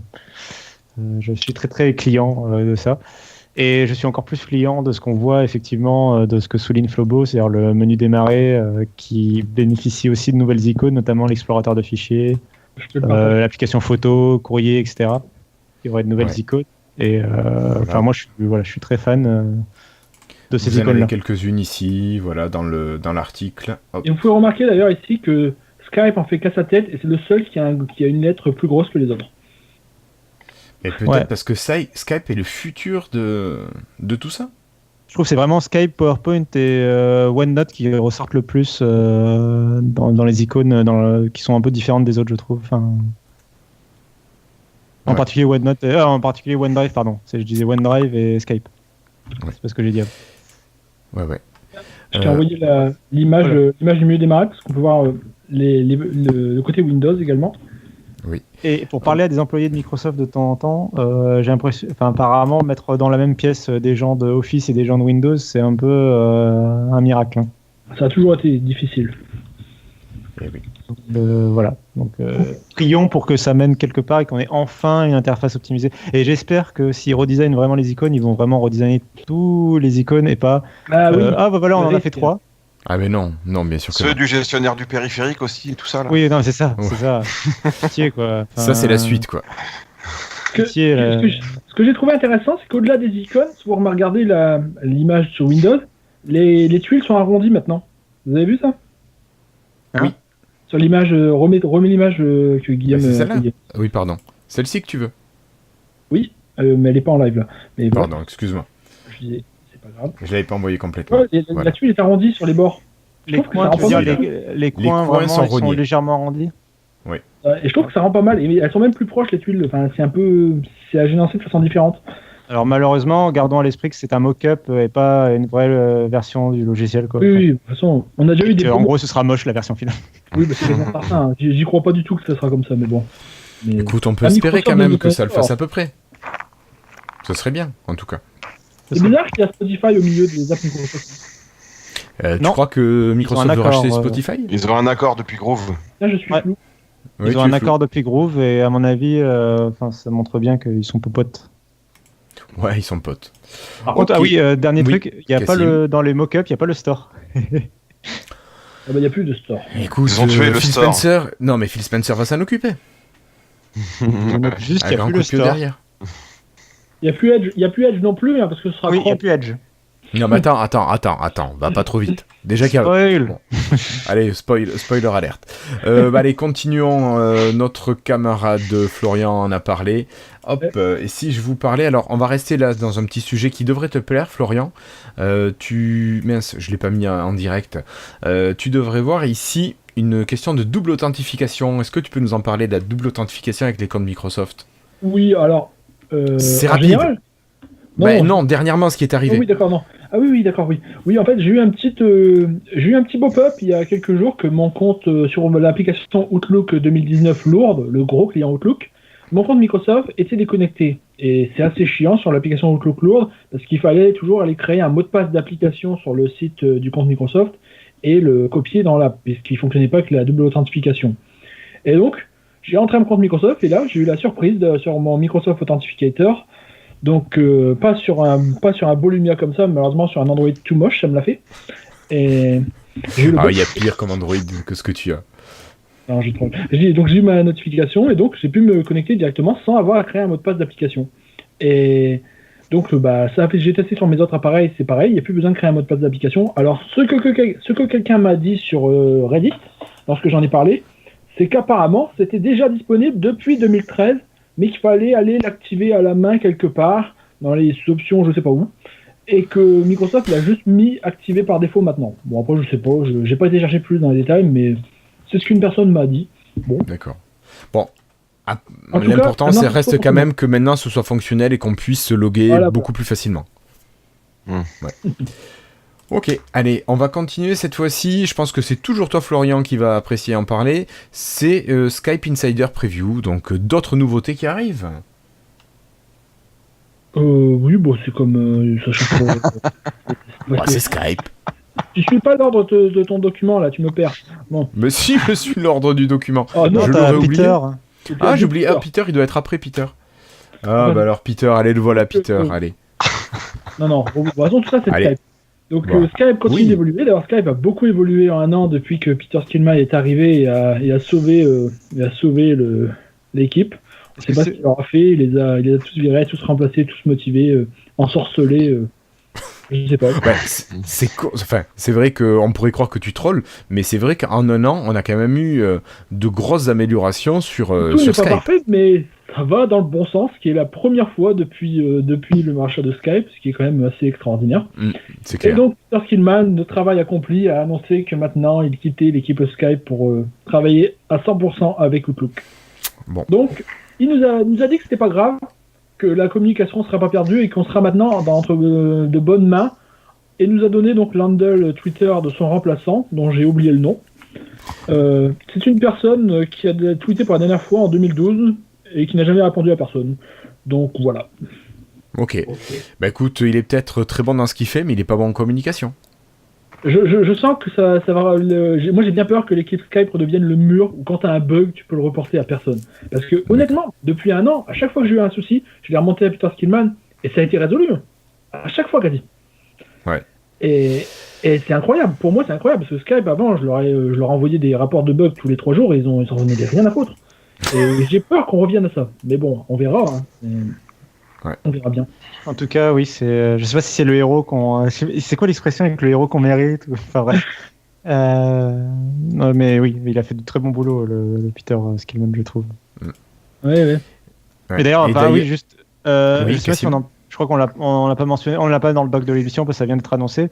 Mais c'est tellement un héros que donc ça fait quoi 2 semaines qu'il a changé de poste officiellement et qu'il est chez Outlook. Et bam, redesign complet de la version iOS de l'application Outlook sur iOS, avec une nouvelle interface beaucoup plus claire et tout. Enfin bref. Mais je pensais qu'ils vont le bouger, ils vont le faire aller d'une équipe à l'autre, il va sauver tout le monde, tu vois. C'est ça. Et tu crois qu'il va aller sur Azure ou qu'il va aller chez Nadella aussi pour sauver tout le monde? Non. Il va se perdre. Là, il risque de se perdre. Il va aller chez Andromeda plutôt. Moi, je voudrais qu'on le mette sur Bing Map un coup là, Oh putain, il a du boulot. En fait, il faudrait que les utilisateurs de Microsoft puissent voter, tu sais, genre, sur quel projet vous mettez Skillman ce mois-ci. C'est une bonne idée, ça, Cassim. C'est une très très bonne idée. Ok. Bon, mais moi, je vous propose de continuer. Alors, cette fois-ci, on va toujours parler de Skype. On va toujours parler d'amélioration. Flobo, c'est toi qui as trouvé ça il y a quelques temps. Je crois que c'est tout simplement une nouveauté qui aurait dû dater d'année en année. Allez, qu'est-ce que c'est? Qu'est-ce qu'on peut faire maintenant? Depuis le rachat de Microsoft par Skype, pour une raison totalement inconnue, Skype enregistrait les fichiers qu'on s'envoyait entre contacts dans ça doit être dans C2.user, le nom, AppData, roaming, local, Skype, download. Ouais, je crois que c'est ça de mémoire. Franchement, oui, t'assures. J'ai été le chercher tellement de fois que j'ai l'habitude. Mais... Okay. Et ça a fait ça dans toutes les versions de Skype qui sont suivies depuis 2012 pour Windows. Et là, miracle, la dernière version, elle propose de le déplacer et de le mettre dans le fichier téléchargement ou le fichier qu'on veut. Le dossier, tu veux dire. On a le choix. Et d'ailleurs, il y a une belle faute d'orthographe sur le Mission Insider. C'est une coquille, c'est receive qui est mal écrit. Voilà, ils ont inversé 2 lettres. Mais bon, le mec qui a codé ça, il devait être tellement excité d'avoir réussi à changer le téléchargement par défaut qu'il a tremblé sur le clavier. C'est vrai. Ok. C'est marrant, mais c'est juste un truc, tu te demandes pourquoi ça n'avait pas été fait avant, mais bon, c'est pas grave. Autant que c'est fait maintenant, on va dire. Ouais, ça y est, c'est fait, il aura fallu 6-7 ans pour que ce soit fait. On peut se parler de ta petite news, c'est toujours qu'on l'avait pas mis, cette histoire de OneDrive, là. C'est vrai que Skype intègre OneDrive directement maintenant. Oui, mais ça, je crois que c'est dans 2 news, mais bon. Ah ouais, j'ai pas vu. Bon, c'est pas grave. Allez, moi, je te propose, en attendant, de parler d'une nouvelle news qui te plaira sûrement beaucoup moins, mais c'est que maintenant, on a Skype qui est fonctionnel sur les devices Alexa, pardon. Donc, voilà. Si t'achètes ta Freebox machin, tu peux parler Skype. Alors, tu dois pouvoir parler avec Skype, mais je suis pas sûr qu'elle t'affiche la vidéo directement. Dans les images d'illustration, on a les devices Alexa de chez Amazon qui permettent de communiquer. Alors, il est dit dans le communiqué également que les API ne sont pas toutes ouvertes et c'est uniquement les fonctions basiques de Skype qui sont accessibles via Alexa. D'accord ? Donc on n'a pas l'utilisation maximale de Skype qui est possible à travers Alexa. Je pense que Skype se préserve également un petit peu vis-à-vis du géant à côté. Ouais, je sais pas si vous voulez rajouter des choses là-dessus ou pas. Que c'est pas disponible. C'est pas encore disponible ? Aux États-Unis, au Royaume-Uni, au Canada, en Inde, en Australie, en Nouvelle-Zélande, en Allemagne, au Japon, en Italie, en Espagne et au Mexique, mais pas en France. C'est disponible, pas chez nous. Bon, comme d'hab. D'ailleurs, je crois qu'on n'en avait pas parlé, dites-moi si je me trompe, mais depuis dans les 2 dernières bulles, on peut activer la nouvelle version de la recherche Windows qui est complètement séparée de Cortana. On en avait parlé ça dans un épisode ou pas ? Oui, je crois que tu en avais parlé. Je ne sais plus. Je crois que tu en avais parlé. Maintenant, ça a évolué. La recherche Windows, c'est directement la timeline quand on clique. C'est plus Cortana qui s'ouvre, c'est la timeline. Et je crois que ça montre de plus en plus vraiment la mise en... Bon, on en a déjà parlé plein de fois, mais je veux dire Cortana, ça sera remplacé par Alexa à terme pour le grand public, c'est certain maintenant, je pense. Certain, oui. Je croyais avoir mis effectivement OneDrive associé à Skype, mais j'ai dû le zapper en préparant l'émission. Donc tu peux nous en parler un petit peu, Flobo ? C'est pas grand-chose, c'est juste que maintenant, directement, lorsqu'on parle à un contact sur Skype, il y a un petit bouton plus à côté pour utiliser des sortes d'extensions. Et donc maintenant il y a une extension OneDrive, quand on clique ça ouvre notre dossier OneDrive et on peut partager directement des fichiers avec son contact depuis le OneDrive dans Skype. Alors j'ai une petite critique là-dessus, c'est qu'au début c'était marrant ces extensions, mais maintenant il commence à avoir 2 pages. On clique, il y a 2 pages d'extensions, Bing Search, Bing GIF, Bing Image, To Do, OneDrive, Spotify, MSN Météo, enfin il y a un moment ça suffit quoi. Vous voyez, moi j'aimerais bien que je partage une vidéo YouTube, ça utilise l'extension YouTube de Skype automatiquement. Non mais non, ça marche pas comme ça, il faut que je clique sur l'extension YouTube de Skype et que j'envoie le lien YouTube via l'extension de Skype pour que ça utilise le YouTube intégré. Pareil pour la météo, si je partage, j'aimerais que quand je partage la météo depuis MSN Météo, ça utilise l'extension météo dans Skype automatiquement. Mais non, c'est un système à part. Vous voyez ce que je veux dire ? Il faut les appeler les extensions, elles fonctionnent pas. Oui. Si je partage un OneDrive, ça ne fait rien, ça met juste le lien. Pour utiliser le OneDrive intégré à Skype, il faut que je partage depuis l'extension dans les options de Skype. Et je trouve que c'est bordélique au final. Je trouve que c'est pas assez. Il faudrait que ça détecte et que ça se lance tout seul, parce que cliquer sur plus... Peter est parti trop tôt. Je trouve que c'est pas pratique. Peter est parti trop tôt. Peter est parti, je sais plus à qui le dire maintenant, donc ben voilà, faire avec. Ok. Bon allez, moi je vous propose de continuer cette fois-ci, et puis on va parler d'applications mobiles. Je sais pas si vous vous souvenez, à une époque il y avait des applications mobiles pour les Windows 10 mobiles, et pour les PC aussi, ou les petites tablettes. Notamment vous aviez la suite Office. Là vous avez un exemple à l'écran avec une page de Word tout simplement, où vous pouvez écrire grâce à votre stylet, ou on pourrait imaginer avec le doigt. Et il y a une nouveauté qui est apparue récemment, alors ça doit faire 1 ou 2 semaines, c'est vrai qu'on a un petit peu de retard, c'est le rond, alors je sais pas comment on appelle ça, le radial qui vous propose des couleurs. Avant, vous aviez le classique menu de couleurs qui datait de Windows 3.1, et là, vous avez ce radial qui vous permet de choisir finement les couleurs, et qui vient de OneNote en fait. Et ça a été rajouté aux applications Office mobile. Donc on peut se poser la question, est-ce que c'est une nouvelle manière d'appeler les couleurs dans les futures applications Office en dur ? Voilà, donc c'est une possibilité. Je sais pas si tu veux réagir, Florian ? Moi, j'ai juste, à l'origine, ça venait, je sais pas si vous vous souvenez, il y avait une application OneNote qui avait été faite pour Windows 8, qui s'appelait Windows MX, qui était la première version store des applications Office, donc avant les WP, et c'est celle-là qui avait amené tout ce truc radial avec pour choisir les couleurs. D'ailleurs, Florian Si adorait ce menu, ce petit truc. Et lorsque l'UWP est arrivé et que ça a supprimé ça, il était bien triste, je me souviens. Et c'est étonnant de voir ça revenir quelques années plus tard, surtout sur les applications mobiles, alors que on nous laissait entendre dire que les applications UWP d'Office étaient un peu mortes, parce que je me souviens, Cassim, non ? Cassim ? Oui, tout à fait, oui. Les applications d'Office, je crois qu'elles sont amenées normalement, vraiment sur le Windows Store, par exemple Surface et compagnie, les applications mobiles sont amenées à disparaître. Bah oui. Donc qu'est-ce que ça vient faire là, ça? Bon. C'est une une nouvelle fonctionnalité qu'ils avaient déjà développée avant de décider de tuer le truc. Je sais rien. Si on sert peut-être pour faire un test, je sais Moi, pas. je suis triste parce que c'est les applications que j'utilise et que j'ai aucune envie de télécharger Word 2017, je sais pas quoi, 2018, je sais rien. Bah, je t'avoue que moi j'aimais bien m'en servir avant, mais je m'en sers moins parce que j'ai toujours des bugs avec ces applications. C'est moi, j'ai toujours des bugs de toute façon. Moi, c'est au contraire, c'est avec les Word durs, lourds, là, que j'ai toujours des problèmes d'activation, pas activation. C'est exactement ça. Chaque fois que j'utilise l'application mobile, il me dit que j'ai pas de compte 365 et je dois cliquer partout pendant 10 minutes avant qu'il me laisse les utiliser. Ok. Bon. Je vous propose de laisser les applications mobiles et de passer plutôt vers du hardware, cette fois-ci avec une information. Si je vous mets cette image, que je vous montre un casque avec des lunettes sur un char, vous me dites quoi comme news, les gars? Si je vous dis HoloLens, armée. Alors, j'ai pas vu, je l'ai vu rapidement passer, mais j'ai pas. Si, il y a eu une commande, je crois, c'est ça. Il y a eu une énorme commande même. On a l'armée américaine qui a commandé environ 100 000 HoloLens pour ses troupes.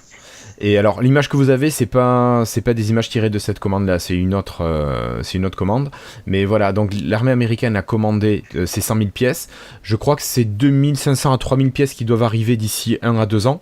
Il y en a pour 480 millions de dollars pour cet achat, c'est quand même pas rien pour HoloLens. Je pense qu'il faut exploser le chiffre d'affaires de la division. Et ces casques, par contre, pour l'armée américaine, seraient différents de ceux que nous on connaît. Ils disposeraient de vision thermique, de vision nocturne, et la question c'est est-ce qu'ils vont être intégrés ou pas à l'équipement, voilà, des militaires s'ils doivent partir avec sur le terrain. Et si oui, on pourrait se demander quelles seraient les applications de ce casque au niveau militaire. Bah, j'espère pour les militaires que ça va mieux marcher que mon casque de réalité virtuelle, parce que sinon non mais c'est de l'HoloLens là, c'est fait par Microsoft, c'est pas tant les nouveaux. Moi j'allais dire, j'espère qu'ils réutilisent les technologies de Nokia qu'ils ont rachetées pour la résistance justement du casque. Le truc il peut peut-être faire par balle si jusqu'à Nokia 3310, la coque du Nokia 3310, tu vois le truc. Mais c'est pas pour jouer à Minecraft pendant les pauses comme ça là. Bien sûr. Je suis pas sûr que l'armée débourse 500 millions de dollars pour ça quoi. On joue à Call of Duty. Ouais. Ok. Donc c'était une petite news matérielle, pas mal je pense pour Microsoft. Ça doit être, comment il s'appelait, Alex Kipman qui doit être content. Ah bah quand il a signé, il a dû pousser surtout il a dû être bien stressé je pense avant la signature et être bien soulagé après. Sûrement. Ok. Le contrat à 480 millions quand même. Ah ben il a explosé le chiffre d'affaires. C'est un peu comme quand ils avaient signé. C'est un peu comme quand ils avaient signé, juste avant sa mort, ils avaient signé Windows Phone avec une compagnie aérienne, je crois. Delta. Oui, ça doit être ça doit être Delta. Ouais, puis un an après, ils avaient racheté des iPhones pour tout le monde, ou je sais plus quoi. Ouais, mais ils avaient du fric à dépenser. Allez, moi je vous propose de continuer avec un autre appareil de chez Microsoft, cette fois-ci qui n'est pas sorti, mais qui devrait sortir si je vous dis qu'il est beau, qu'il est sûrement cher. Vous me dites si je vous dis aussi qu'il se penche, qu'il s'incline, vous me dites Studio. Surface Phone. Studio. Comment tu dis? Surface Phone. Le Surface Phone, non, studio. Il ne s'incline pas. Et oui, le studio. Si, il s'incline si on veut. Ouais. On peut l'incliner comme ça. Ouais. Alors, a priori, Microsoft et la division Surface devraient vendre l'écran du Surface Studio ou un nouvel écran, mais ça serait pas avant 2020. Donc soyez patient si vous voulez cet écran. Flobo, toi tu le voulais, je crois, non? Oui, un bel moi, écran clairement. comme ça. J'achèterai jamais un Surface Studio, mais l'écran de Surface Studio, oui, ça m'intéresse. Voilà. Donc peut-être qu'en 2020, tu pourras te faire plaisir. Parce que le problème, c'est que du Surface Studio, c'est que le PC est un peu pourri, quoi, qui est fourni avec. Enfin, il est pas pourri, il est léger. Il est léger et moyen de gamme, etc. Et que tu peux facilement avoir mieux. Et le souci, c'était les gens étaient intéressés par l'écran, et donc je trouve ça intéressant comme proposition. Par contre, pourquoi 2020 quoi? C'est ça, ils l'ont déjà. Pourquoi ils disent pas le mois prochain? On vous le propose. Mais alors du coup, moi, j'ai une question.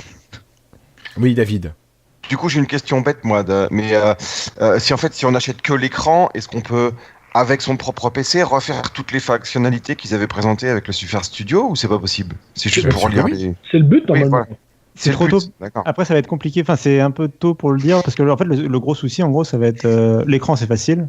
Mais le problème, c'est toute la gestion de l'orientation, du tactile, tout ça. À mon avis, ça va juste demander à ce qu'il y ait une connexion USB en plus du HDMI vidéo. Il y aura une sorte de double connexion, à mon avis. Mais non, mais c'est clair que c'est attendu. C'est attendu et le studio est sorti il y a, je sais pas, il est sorti il y a 2 ans maintenant, non? 2 ans, 2 ans et demi, ouais. Ah ouais. Donc, donc ça veut dire que ça leur met 4 ans et demi pour prendre le Surface Studio et enlever la base. Alors, est-ce qu'il n'y a pas quelqu'un là-dedans qui a refusé que l'écran du Surface Studio soit vendu seul et qu'il y ait d'autres personnes qui aient dû faire le forcing pour que finalement la division Surface puisse vendre cet écran à part? Je sais pas. Mais je vois pas pourquoi, en fait, c'est pas le même marché, c'est pas le même but. C'est qui lui construit? C'est peut-être un rapport avec les... Pas le même marché, je suis pas totalement d'accord. Enfin, le marché cible, dans les deux cas, le marché cible, ça va être les créatifs parce que ça reste un grand écran parfaitement calibré pour la photo, avec le stylet, enfin la retouche, fait pour la retouche. Il est quand même pensé pour la retouche, cet écran. Ouais. Oui, bah, moi je parlais en dessous ceux qui veulent un PC plus puissant ou pas, quoi. C'est voilà. Il y a on a vu vraiment beaucoup de monde depuis le début qui n'ont jamais acheté le Surface Studio mais qui voulaient l'écran. Ah, mais ça c'est sûr. Par contre, les gens qui c'est facilement 75-90% du prix de l'appareil, donc faut pas s'imaginer. Enfin, à mon avis, si on imagine que le Surface Studio aujourd'hui, il coûte, je crois, 3 000 €. Oui, 3 500, je crois, un truc comme ça. Faut s'imaginer un écran à 2 700, à mon avis, quelque chose comme ça. Ouais, j'aurais dit 2005, mais ouais. 2005, voilà. Ouais. Ok. Merci beaucoup. Alors moi je vous propose de quitter cette partie matérielle et d'enchaîner avec une partie logicielle. Alors je me suis gouré dans mes slides, vous l'avez vu passer. On va parler cette fois-ci d'un navigateur qui disparaît pour qu'un autre apparaisse. Triste nouvelle je pense, mais bon, on a Edge qui devrait disparaître au profit d'un nouveau navigateur Microsoft mais basé sur Chromium. Cassim, je suis sûr que toi tu as envie de nous en parler, ou peut-être Flobo, je sais pas, lequel de vous deux? Allez, Cassim, je crois que Flobo te fait signe. Oui, donc il y a effectivement, tu as tout dit. Alors c'est pas officiel, mais ça devrait être officialisé dans les jours à venir. Donc c'est vraiment, on est sur une échéance très courte. C'est Zach Bowden de Windows Central qui le révèle que donc Microsoft s'apprêterait à abandonner Edge au profit d'un navigateur Chromium. Donc il va falloir rappeler 2 choses sur les navigateurs. Quand vous ouvrez que ce soit Chrome, Firefox ou Internet Explorer ou Edge, vous avez 2 choses. L'interface de votre logiciel, qui est tout le contour de la fenêtre, etc. C'est là où vous avez le mode lecture, la gestion des favoris, ce genre de choses, vos extensions. Et vous avez le moteur de rendu, c'est le logiciel où quand vous vous demandez par exemple d'afficher Google, Frandroid, Numérama, Windows Central, Lifestyle, je place mes sites avant de placer. Quand même, ça doit être le premier auquel tu penses. Et ton site bien sûr aussi. Oui, non mais peu importe le mien, on s'en fout, c'est Lifestyle. Tu pourras couper et mettre Lifestyle en premier. Penses-tu? Bref, donc quand vous voulez afficher un site web, c'est le moteur de rendu qui va interpréter le code HTML, etc. pour vous afficher des belles polices, des belles couleurs, des images où il faut et compagnie. Donc Chrome utilise Blink, c'est le nom du moteur, et Edge utilise Edge HTML. Donc voilà. Et donc là, la grosse news, donc, c'est effectivement que, en fait, ils développeraient un navigateur, un tout nouveau navigateur chez Microsoft, qui serait basé sur Chromium pour utiliser le moteur Blink. Tu peux préciser ce que c'est Chromium? Alors Chromium, c'est effectivement, alors il y a Google Chrome, c'est le navigateur le plus utilisé dans le monde. Voilà. Google Chrome est basé sur Chromium. Chromium est un projet open source. Ah oui, d'accord. Avec la distinction que dans les 2 cas, c'est un projet de Google. Et que donc Chromium est tenu d'une main assez ferme par Google. Cela dit, il y a beaucoup de logiciels qui sont basés sur Chromium, notamment Edge sur Android par exemple est basé sur Chromium, et d'autres, le Brave par exemple, ou d'autres logiciels d'autres navigateurs sont basés sur Chromium. Et ça pose pas forcément de problème. Enfin, tu peux vraiment développer des fonctions en plus. Et par exemple, Electron qui appartient maintenant à Microsoft aussi. Tout à fait. Il y a le rachat de GitHub, Microsoft a racheté Electron, donc le petit système qui utilise Chromium donc pour construire des applications comme Slack par exemple ou même Teams. Teams, je crois que c'est une Electron. Et bref, là on se perd un peu dans les détails, mais en gros l'idée c'est que Microsoft abandonne le moteur qu'ils avaient développé complètement. Ils abandonnent tout ce qui était vraiment hérité de Internet Explorer.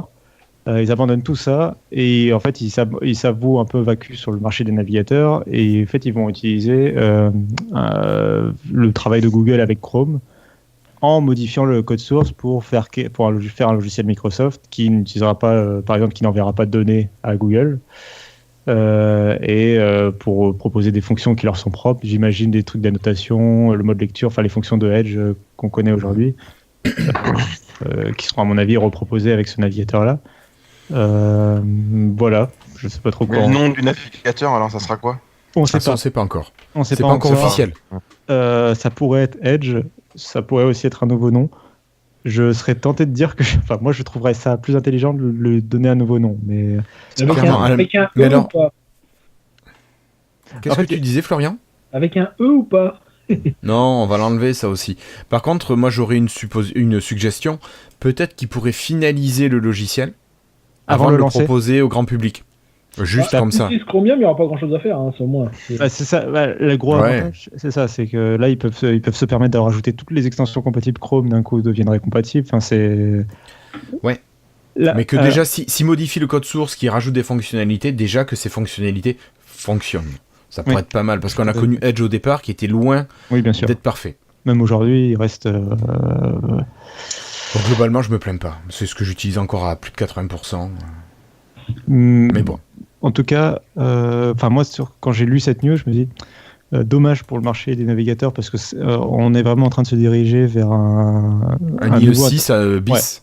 Ouais, un IE6 bis où le web est fait pour Chrome et que pour Chrome. Et si t'es pas Chrome, va te faire foutre. Il reste que Gecko de Firefox, c'est ça, hein, en concurrence. Ça et WebKit de Safari, sachant que WebKit est très très très proche de Chrome, donc bon. N'oublions pas Opera. Opera utilise Chromium. C'est Vivaldi qui utilise pas Chromium alors. Ils utilisent tous Blink. Ils utilisent. D'accord. Donc voilà, c'est triste. Donc on est cuit. Le web est cuit pour l'instant. Cela dit, donc j'étais triste au début. En y réfléchissant un peu plus.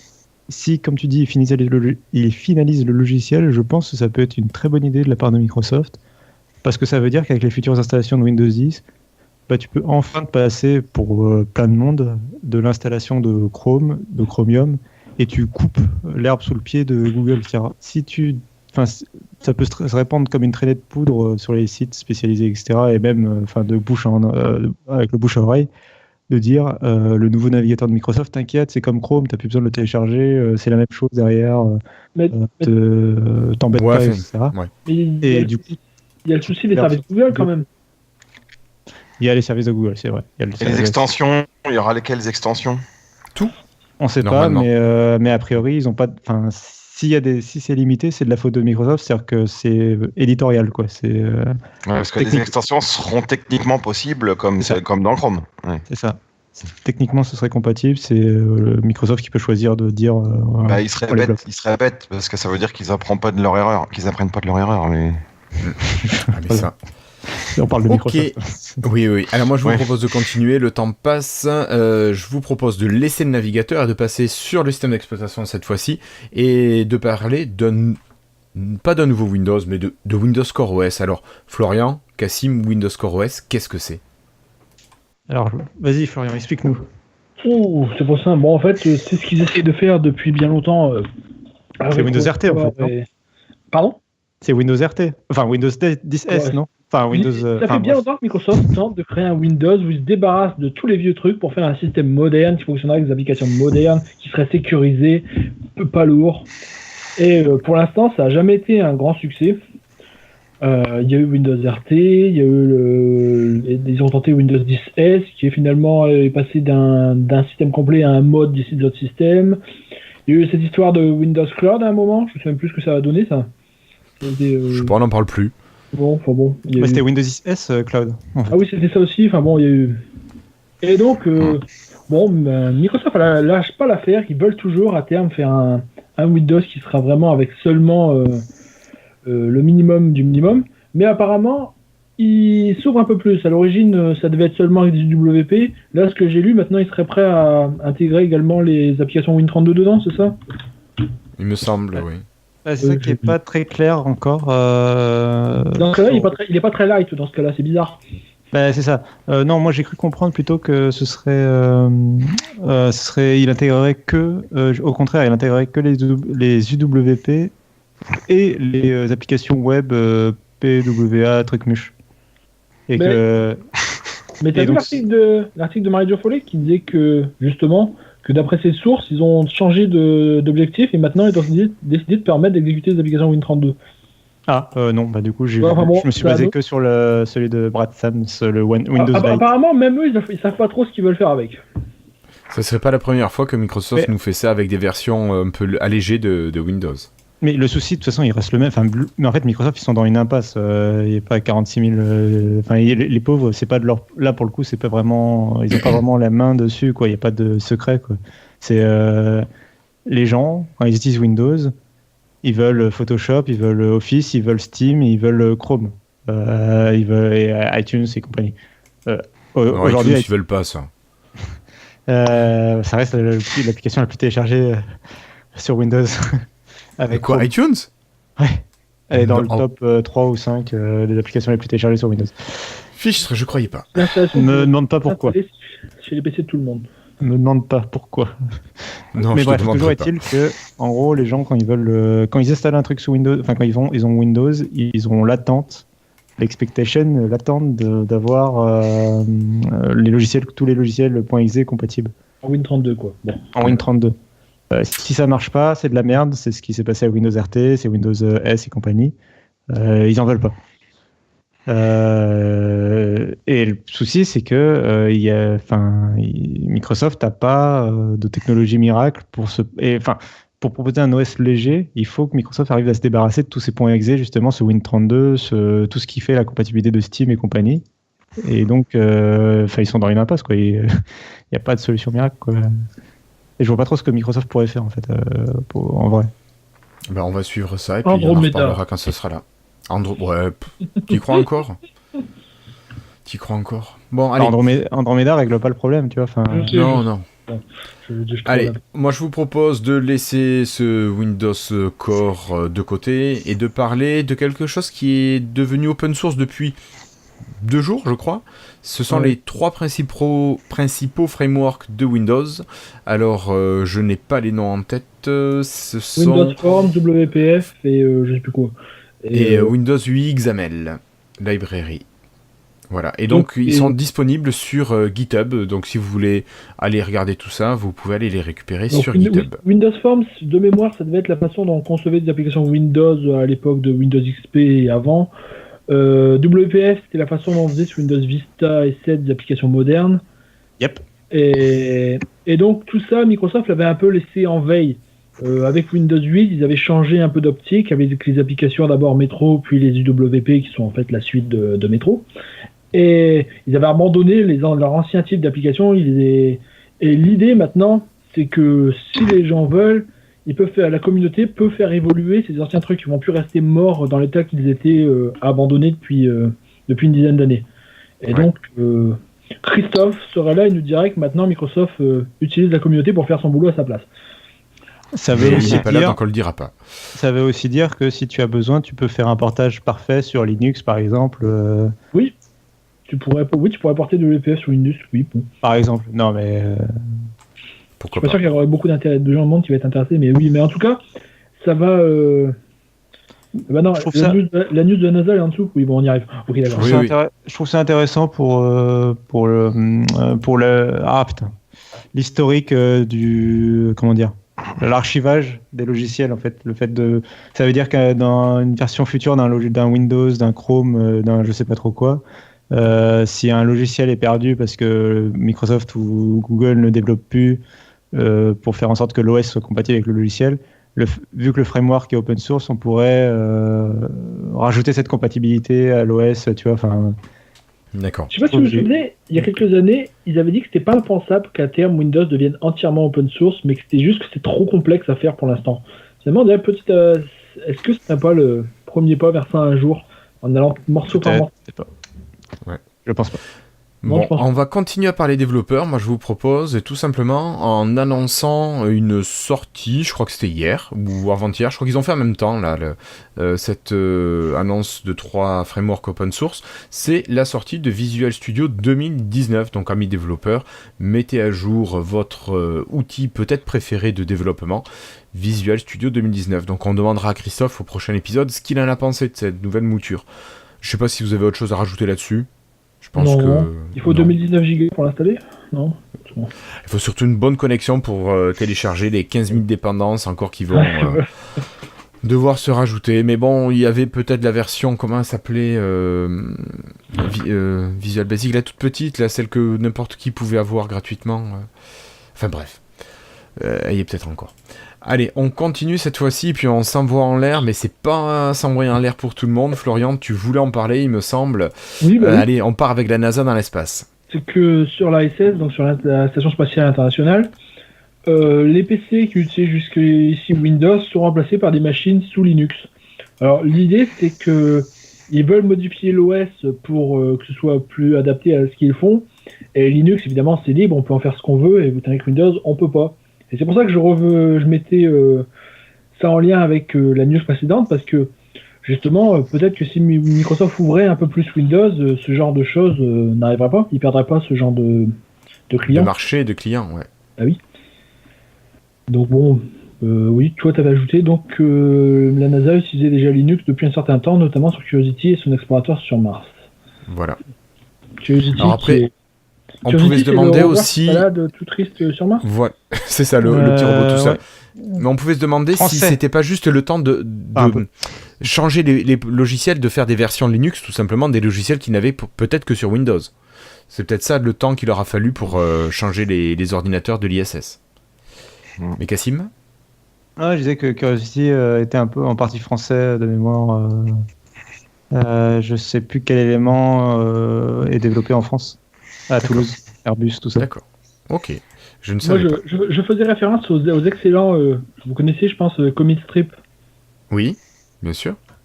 Oui, donc mais je vois pas lequel. C'est des petits gags, des petits strips sur des codeurs. Et donc, il fait un gag depuis 3 ans sur Curiosity. C'est Curiosity qui est seul sur Mars et qui est triste. D'accord.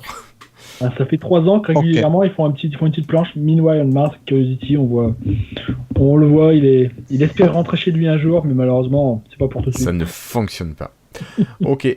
Allez, moi je vous propose de finir cette partie news, de parler d'une dernière petite rumeur, et puis ensuite on pourra clôturer cet épisode 138. Allez, petite rumeur, et je ne sais même plus ce qu'était cette rumeur, allez hop, allons voir ce que c'était. Ah oui, mais tu nous en as parlé déjà moult fois, c'est Andromeda, Florian.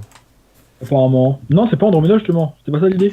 Non, c'est Andromeda, et puis je sais plus quoi d'autre, mais Centaurus. C'est encore... Voilà, c'est ça. Donc ce serait un appareil qui utilise la même version de Windows qui aurait été conçu pour Andromeda, mais qui ne serait pas Andromeda.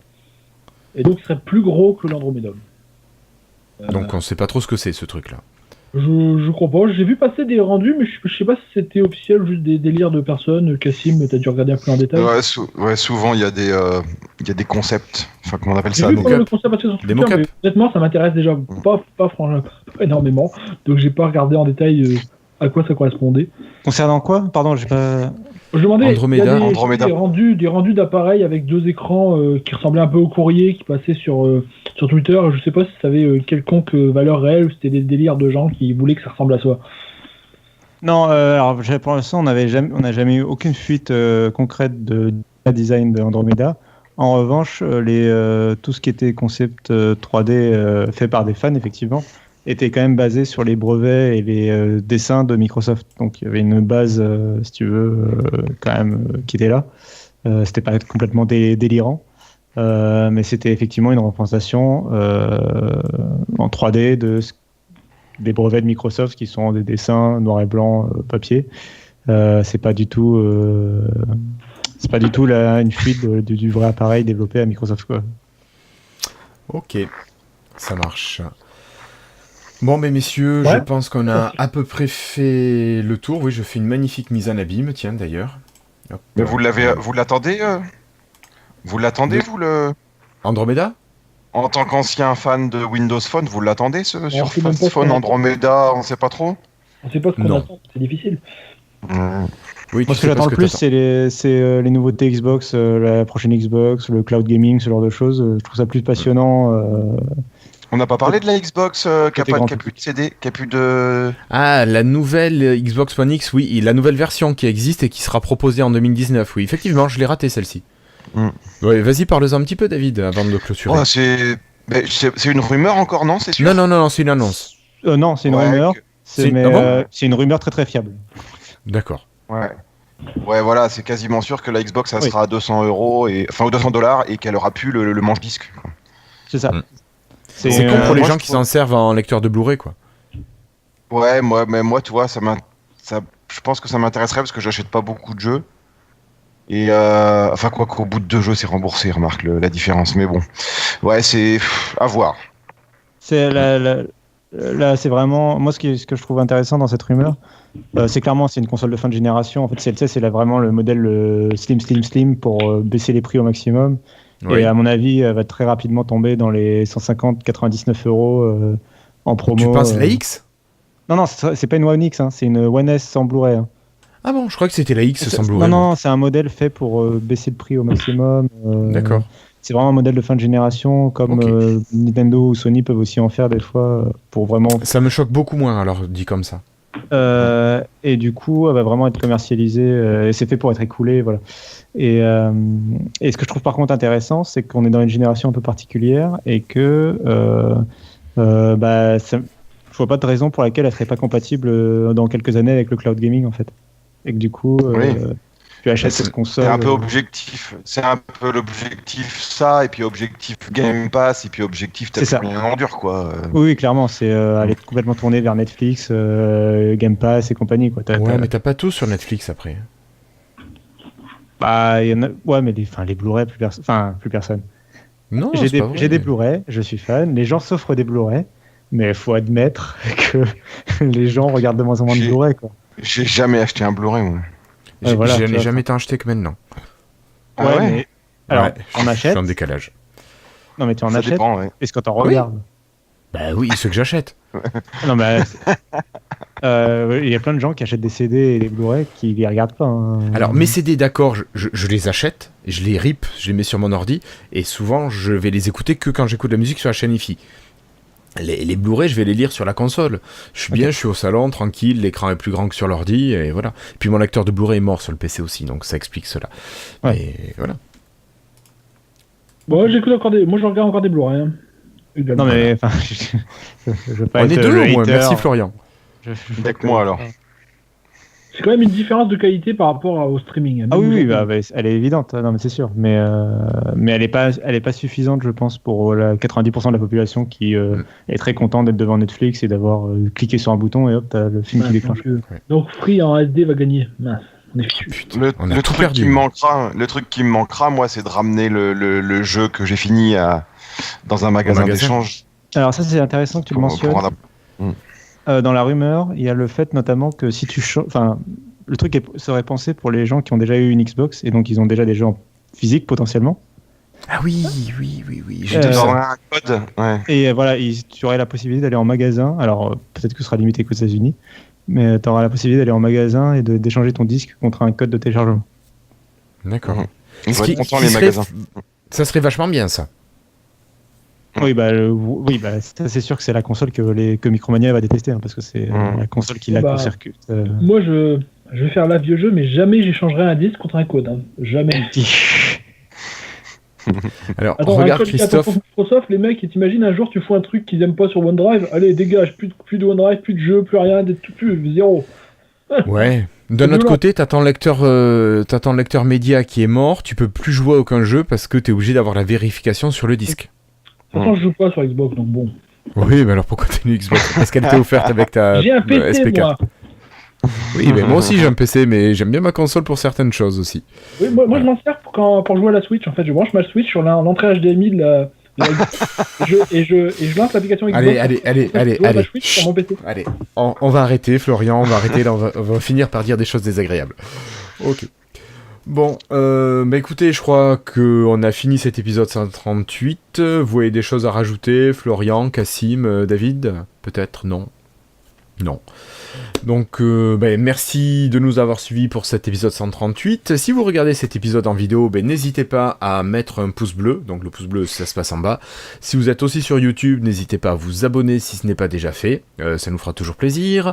On vous invite à partager cette vidéo et puis toutes les autres que vous pouvez voir sur la chaîne YouTube et même le podcast. Parlez-en, partagez-le, faites-en profiter les autres. Et puis, Cassim, David, Florian, merci beaucoup d'avoir été là ce soir. Je vous dis au prochain épisode, qui sera sûrement au mois de janvier. En attendant, je vous rappelle, n'hésitez pas à nous dire ce que vous pensez, soit du format 2 heures, une fois par mois, ou du format 20 minutes, une fois par semaine. Dites-nous dans les commentaires ce que vous en pensez. On compte sur vous pour être nombreux à nous le dire. Florian, merci. Cassim, merci. David, merci. Et à très bientôt tout le monde. Ciao. Bonne fête. Ciao.